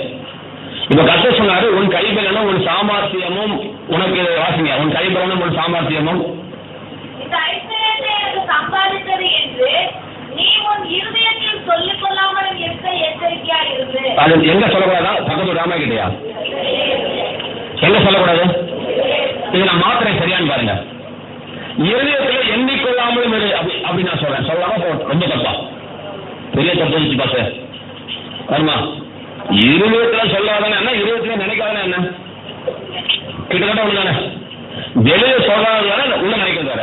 ரெண்டுமே உலக நடக்கிற விஷயம். ரெண்டுமே உலக நடக்கிற. இருதயத்துல சொல்லிக்கொள்ளாமல் இருக்கிறாரு, அது நம்ம பாஷையில சொல்ல எப்படி சார்? எண்ணிக்கொள்ளாமலும் இருக்க எச்சரிக்கையாக இருந்து சொல்லலாம். சொல்லக்கூடாதா? என்ன தேவை ஏற்றுக்கலாமா? எண்ணிக்கொள்ளாமலும் இருக்க. எதை நினைக்கிறாரா? உன் கைபலனும் உன் சாமர்த்தியமும் இதை சம்பாதிச்சு கொடுத்ததுன்னு நீ நினைக்கூடாது. தொடர்ந்து வாசிங்க. உன் தேவனாகிய கர்த்தரை நினைப்பாயாக, அவரே உன் பிதாக்களுக்கு ஆணை. வெயிட் பண்ணுங்க, இதுல ஒரு அழகு பாருங்க. பார்க்க அழகு புரியுது, பார்க்க அழகு. இதுல அழகு சொல்றேன் பாருங்க, யாருக்கு அழகு தெரியாதுன்னு பாருங்க. உன் கைபலனும் உன் சாமர்த்தியமும் இந்த ஐஸ்வர்யத்தை சம்பாதித்தது என்று உன் இதயத்தில் சொல்லிக் கொள்ளாமலும் இருக்க நீ எச்சரிக்கையாக இருந்து. அப்படின்றது இருந்து உன் தேவனாகிய கர்த்தரை நினைப்பாயாக. என்ன அளவு சொல்லுங்க அப்படின்னா, இது ரெண்டு சென்டென்ஸ் இல்ல, ஒரே சென்டென்ஸ். தண்ணி கொண்டு வரும்போது அப்படியே என் பையன் கொண்டாந்துடி அப்படிங்கிறீங்களா, அந்த ரெண்டா ஒட்ட வைக்கிறீங்களா, தண்ணியும் கொண்டு வா சம்பரையும் கொண்டு வா அப்படிங்கிறீங்களா, அது போல அங்க ரெண்டு ஒட்ட வைக்கிறாரு. சொல்லிக் கொள்ளாமலும் இருந்து முடிஞ்ச சென்டென்ஸ் அதான் அங்க முடியல. சொல்லிக் கொள்ளாமலும் இருந்து உன் தேவனாகிய கர்த்தரையே நினைப்பாயாக. சொல்லுங்க, உன் தேவனாகிய கர்த்தரையே நினைப்பாயாக. அவர் சொல்றேன் பாருங்க, இங்க கர்த்தர் யாருங்க? யெகோவா. இப்ப சொல்லுங்க, உன் தேவனாகிய யெகோவாவையே நினைப்பாயாக. இப்ப ரெண்டு சொல்றாரு, ஒன்ன நினைக்க கூடாது, ஒன்ன நினைக்கணும். இதுதான் தேவத்தோட ஸ்டைல். நீங்கள் உலகத்துக்கு ஒத்த வேஷம் தெரியாமல் தேவனுடைய நன்மையும் பெரியமும் பரிபூர்ண சித்தமும் இன்னதென்று பகுத்தறியத்தக்கதாக மனம் புதிதாகிறதுனாலே மறுரூபமாகுங்கள். தமிழ்ல கொண்டு போய் கடைசியா வருது, இங்கிலீஷ்ல தபால்னு வந்துடுது. Don't be confirmed but B transformed அப்படி தபால் வந்துடுது. Don't be confirmed but B transform அப்படி வந்துருச்சு. இது மறுரூபமாக தமிழ்ல கொண்டு போய் ட்ரெயின்ல கடைசியே இப்படி சக்கரமா சேர்த்து விட்டாங்க. கவனிங்க, ஒன்னு செய்யாத ஒன்னு செய்யுங்கிறாரு, ஒன்னு செய்யாத ஒன்னு செய்யுங்கிறாரு. அப்ப இங்க ஆளு என்ன சொல்றாரு, எதை நினைக்காத எதை நினைக்கணும். இப்ப நம்மளால ஏன் நினைக்க முடியலன்னு சொன்னா, இதுல ஒரு வெளிப்பாடு. என்ன சார் சார் ஏன் நம்மளால நினைக்க முடியல? ஏன் யாரை நினைக்கணும்? கவனிங்க, பணக்காரன் அதுவும் நீங்க ஒருத்தனை நினைக்கணுமா? யாரை நினைக்கணும்? நாளைக்கு பேர் நேரத்தில் ப்ராசஸ் முடிச்சுட்டு தான் பேச போறேன். இங்கதான் ட்ரையல் பார்த்துட்டு இருக்கிறேன்.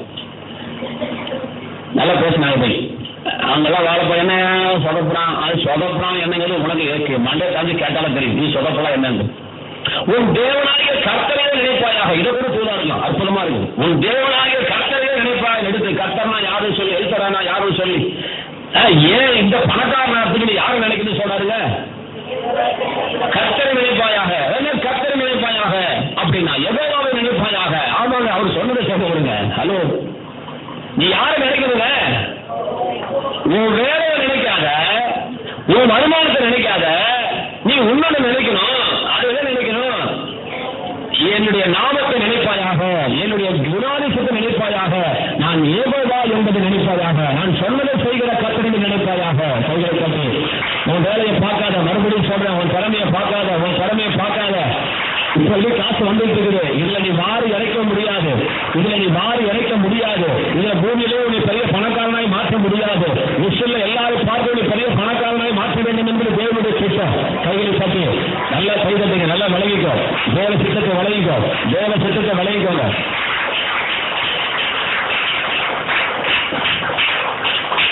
இதெல்லாம் உங்களுக்குள்ள போகணும். இங்க அப்படி போகணும்னா என்ன செய்யணும்னா கர்த்தர் சொன்னார், ஒன்ன நினைக்காத, ஒன்னு நினை. எதை நினைக்காத? உன் பேக்ரவுண்ட நினைக்காத. இதான் விஷயம். உன் பேக்ரவுண்ட நினைக்காத. எதை நினைக்கணும்? அவருடைய வாக்கு தத்துவத்தை நினைக்கணும். அவர் வாக்கு மாறாதவர் என்று நினைக்கணும். சாரி, வாக்கு தத்துவத்துல அவர் வாக்கு மாறாத தேவன், வாக்கை தவறதானது, வாக்கை தவற முடியாத தேவனா, பொய் உரைக்க முடியாத தேவன். அப்படி வாக்கை மாற்ற முடியாத தேவன், அப்படி சொல்லலாம். வாக்கை மாற்ற முடியாத தேவன் அவர். அதாவது வாக்கு கொடுத்தது, வாக்கு கொடுத்தது, அவர் சொன்னது சொன்னதான், வாக்கை மாற்ற முடியாத அவருடைய குணாதிசயம். அவர் சத்தியம் பண்ணிட்டாரு, நான் அயோக்கிய பேரா இருந்தாலும் நிச்சயமாகவே என்னை ஆசிர்வதிக்க தேவன் வல்லவராக இருக்கிறார். இந்த வெளிப்பாடு வரணும். நீங்க பணக்காரன் நடத்துது, நீ முழு உலகத்தையும் கட்டி வச்சுதான். நீ யோக்கியமா இருந்தாதான் ஆசீர்வாதம். இந்த கிருபை அடிபட்டு போதா இல்லையா? எல்லாரும் சொல்லுங்க பாருங்க. என்ன சார் இது ஏன் சார் நம்புறாங்க? நீ யோக்கியமா இருந்தாதான் ஆசீர்வாதம். நான் சொல்றேன், நீ யோக்கியமா இல்லைனாலும் ஆசீர்வாதம். இதை ஏற்றுக்க உங்களால முடியல பாத்தீங்களா? அதுக்காக உங்களை தாறுமாறா ஜீவிக்க சொல்லல, அது ஒரு கதை. அங்க விட சொல்லல. ஒரு யோகிய மனநிலை வைத்து நான் உன்னை ஆசீர்வதிக்கிற தேவன் அல்ல. கிருபை என்றால் the favor shown to the unmeritable favor. அதாவது without taking your merit into your account. உன்னுடைய மெரிட்டை நான் அக்கௌண்டாக நான் கணக்கில் எடுத்துக்கொள்ளாமல் நான் காண்பிக்கிற ஃபேவருக்கு பேரு அது கிருபை என்று சொல்றாங்க.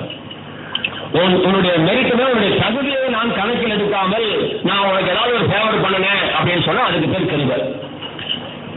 அப்ப நீங்க யோகியை கர்த்தர் கணக்கில் எடுக்காமல் தேவன் நம்மை அவர் பண்ணின வாக்கு தத்தத்தின்படி ஆசீர்வதிக்கிறார் என்ற வெளிப்பாடு கிடைச்சா தான் நீங்க காணாலே எதிர்பார்க்க முடியும், இல்லைன்னா முடியாது. அப்போ உன் தேவனாகிய கர்த்தரை நினைப்பாயாக. இதுக்கு ஆதாரவசனமாக ஒரு வசனம் வாசிக்கிறேன். ரோமர் 4:16 நினைக்கிறேன், வாசிங்க. ஆபிரகாம் எப்படி குழந்தையை கற்றுக்கிட்டாங்கிறதுக்கு ஒரு அற்புதமான ஒரு வார்த்தை இருக்கிறது, வாசிக்க முடிப்போம். அவன் விசுவாசத்தில் பலகீனமாக இருக்கவில்லை. அவன் ஏறக்குறைய 100 வயதுனா இருக்கும் பொழுது தன் சரீரம் செத்து போனதையும் எண்ணாதிருந்தான். அடுத்த வாசிங்க. கவனிக்கணும், எல்லாரும் சொல்லுங்க. தேவனுடைய வாக்கு தத்தத்தை குறித்து, வாக்கு தத்தத்தை குறித்து வாசிங்க.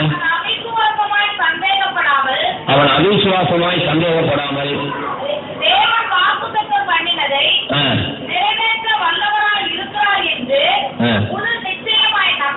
போதுங்க. ஒரு 2 விஷயம் சொல்லிட்டு நான் முடிக்கிறேன். ஒரு நிமிஷம்.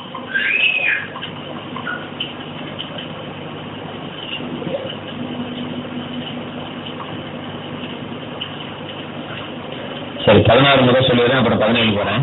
16 கர்த்தர் என்ன சொன்னாரு கவனிங்க. ஆபிரகாம் பிள்ளையை பத்தி ரகசியம் சொல்ல தெரிஞ்சுக்கோங்க. நீங்க பணக்காரனாத்து தான் நான் பேசிட்டு இருக்கிறேன். ஒரே ஒரு ரகசியம் தான், திரும்பி ரவுண்ட் அடிச்சுட்டே வரேன். தன் சரீரம் செத்து போனதையும் சாராவுடைய கர்ப்பம் செத்து போனதையும் எண்ணாதிருந்தான். சொல்லுங்க, எண்ணாதிருந்தான். நான் என்ன சொல்றேன், இந்த ஃபார்முலாலாம் நீ வந்தாதான் ஜெயிக்க முடியும். இந்த ஃபார்முலாக்குள்ள வராமல் எத்தனை குத்து அது கசகரணம் போடாமல் நமக்கு டெலிவரன்ஸ் கிடையாது. நீ கத்தலாம், கத்தவனும் செய்ய முடியாது. நீ நான் ஃபேனுக்குள்ள கை வந்தா கத்தர் பார்த்து போல கை திருப்பிட்டு வரா, கை திருக்க மாட்டார்.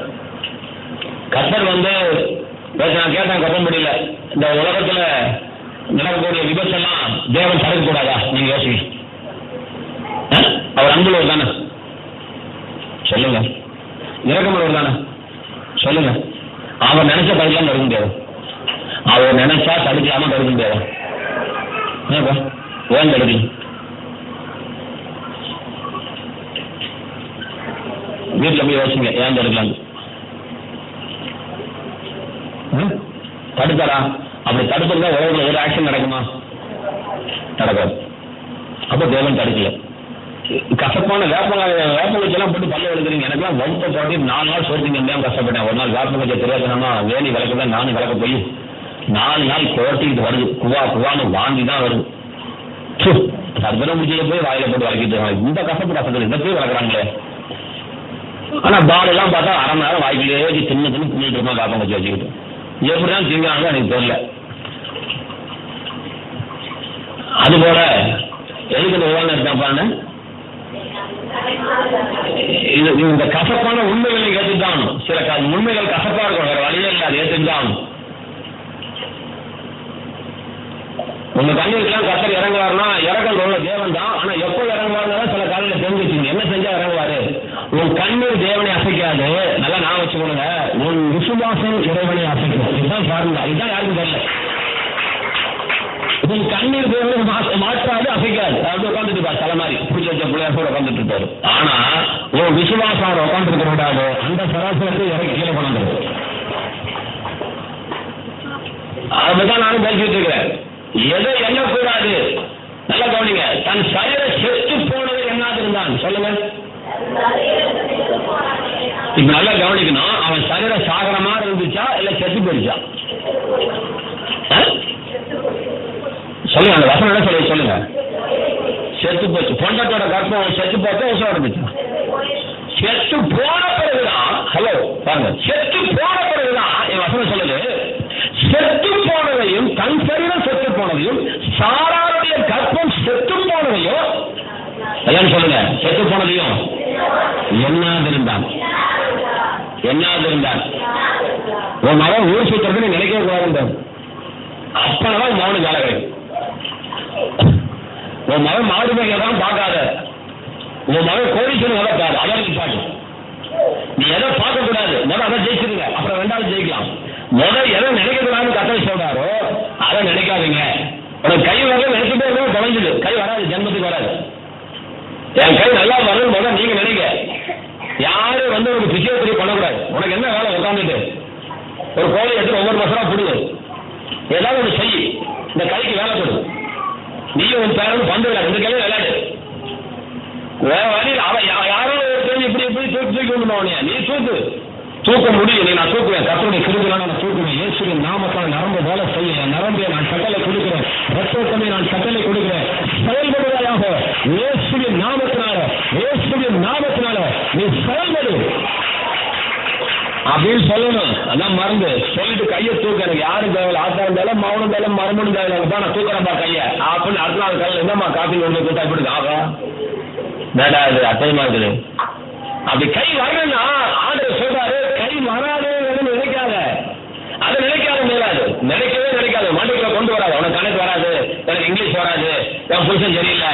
இதை நினைச்சிட்டு இருக்கிற வரைக்கும் கோவிந்தா கோவிந்தா சொல்லுங்க.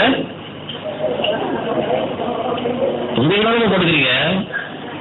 எதை நினைக்கிறீங்க கோவிந்தா? அதை ஏன் நினைச்சிட்டு இருக்கிற வரைக்கும் கோவிந்தா தான். மாற்று கருத்தெல்லாம் கிடையாது. தன் சரீரம் செத்து போனதையும் சொல்லுங்க. சாராளுடைய கர்ப்பம் செத்து போனதையும் என்னாது இருந்தான். அடுத்த வருஷம் வாசிக்கும் போது எப்படி வந்துருச்சு அந்த வார்த்தை? அது எத்தனை வருஷம்? அடுத்த வருஷம் 17. நான் எங்கேயோ போய் தலைவிட்டு இருக்கிறேன்.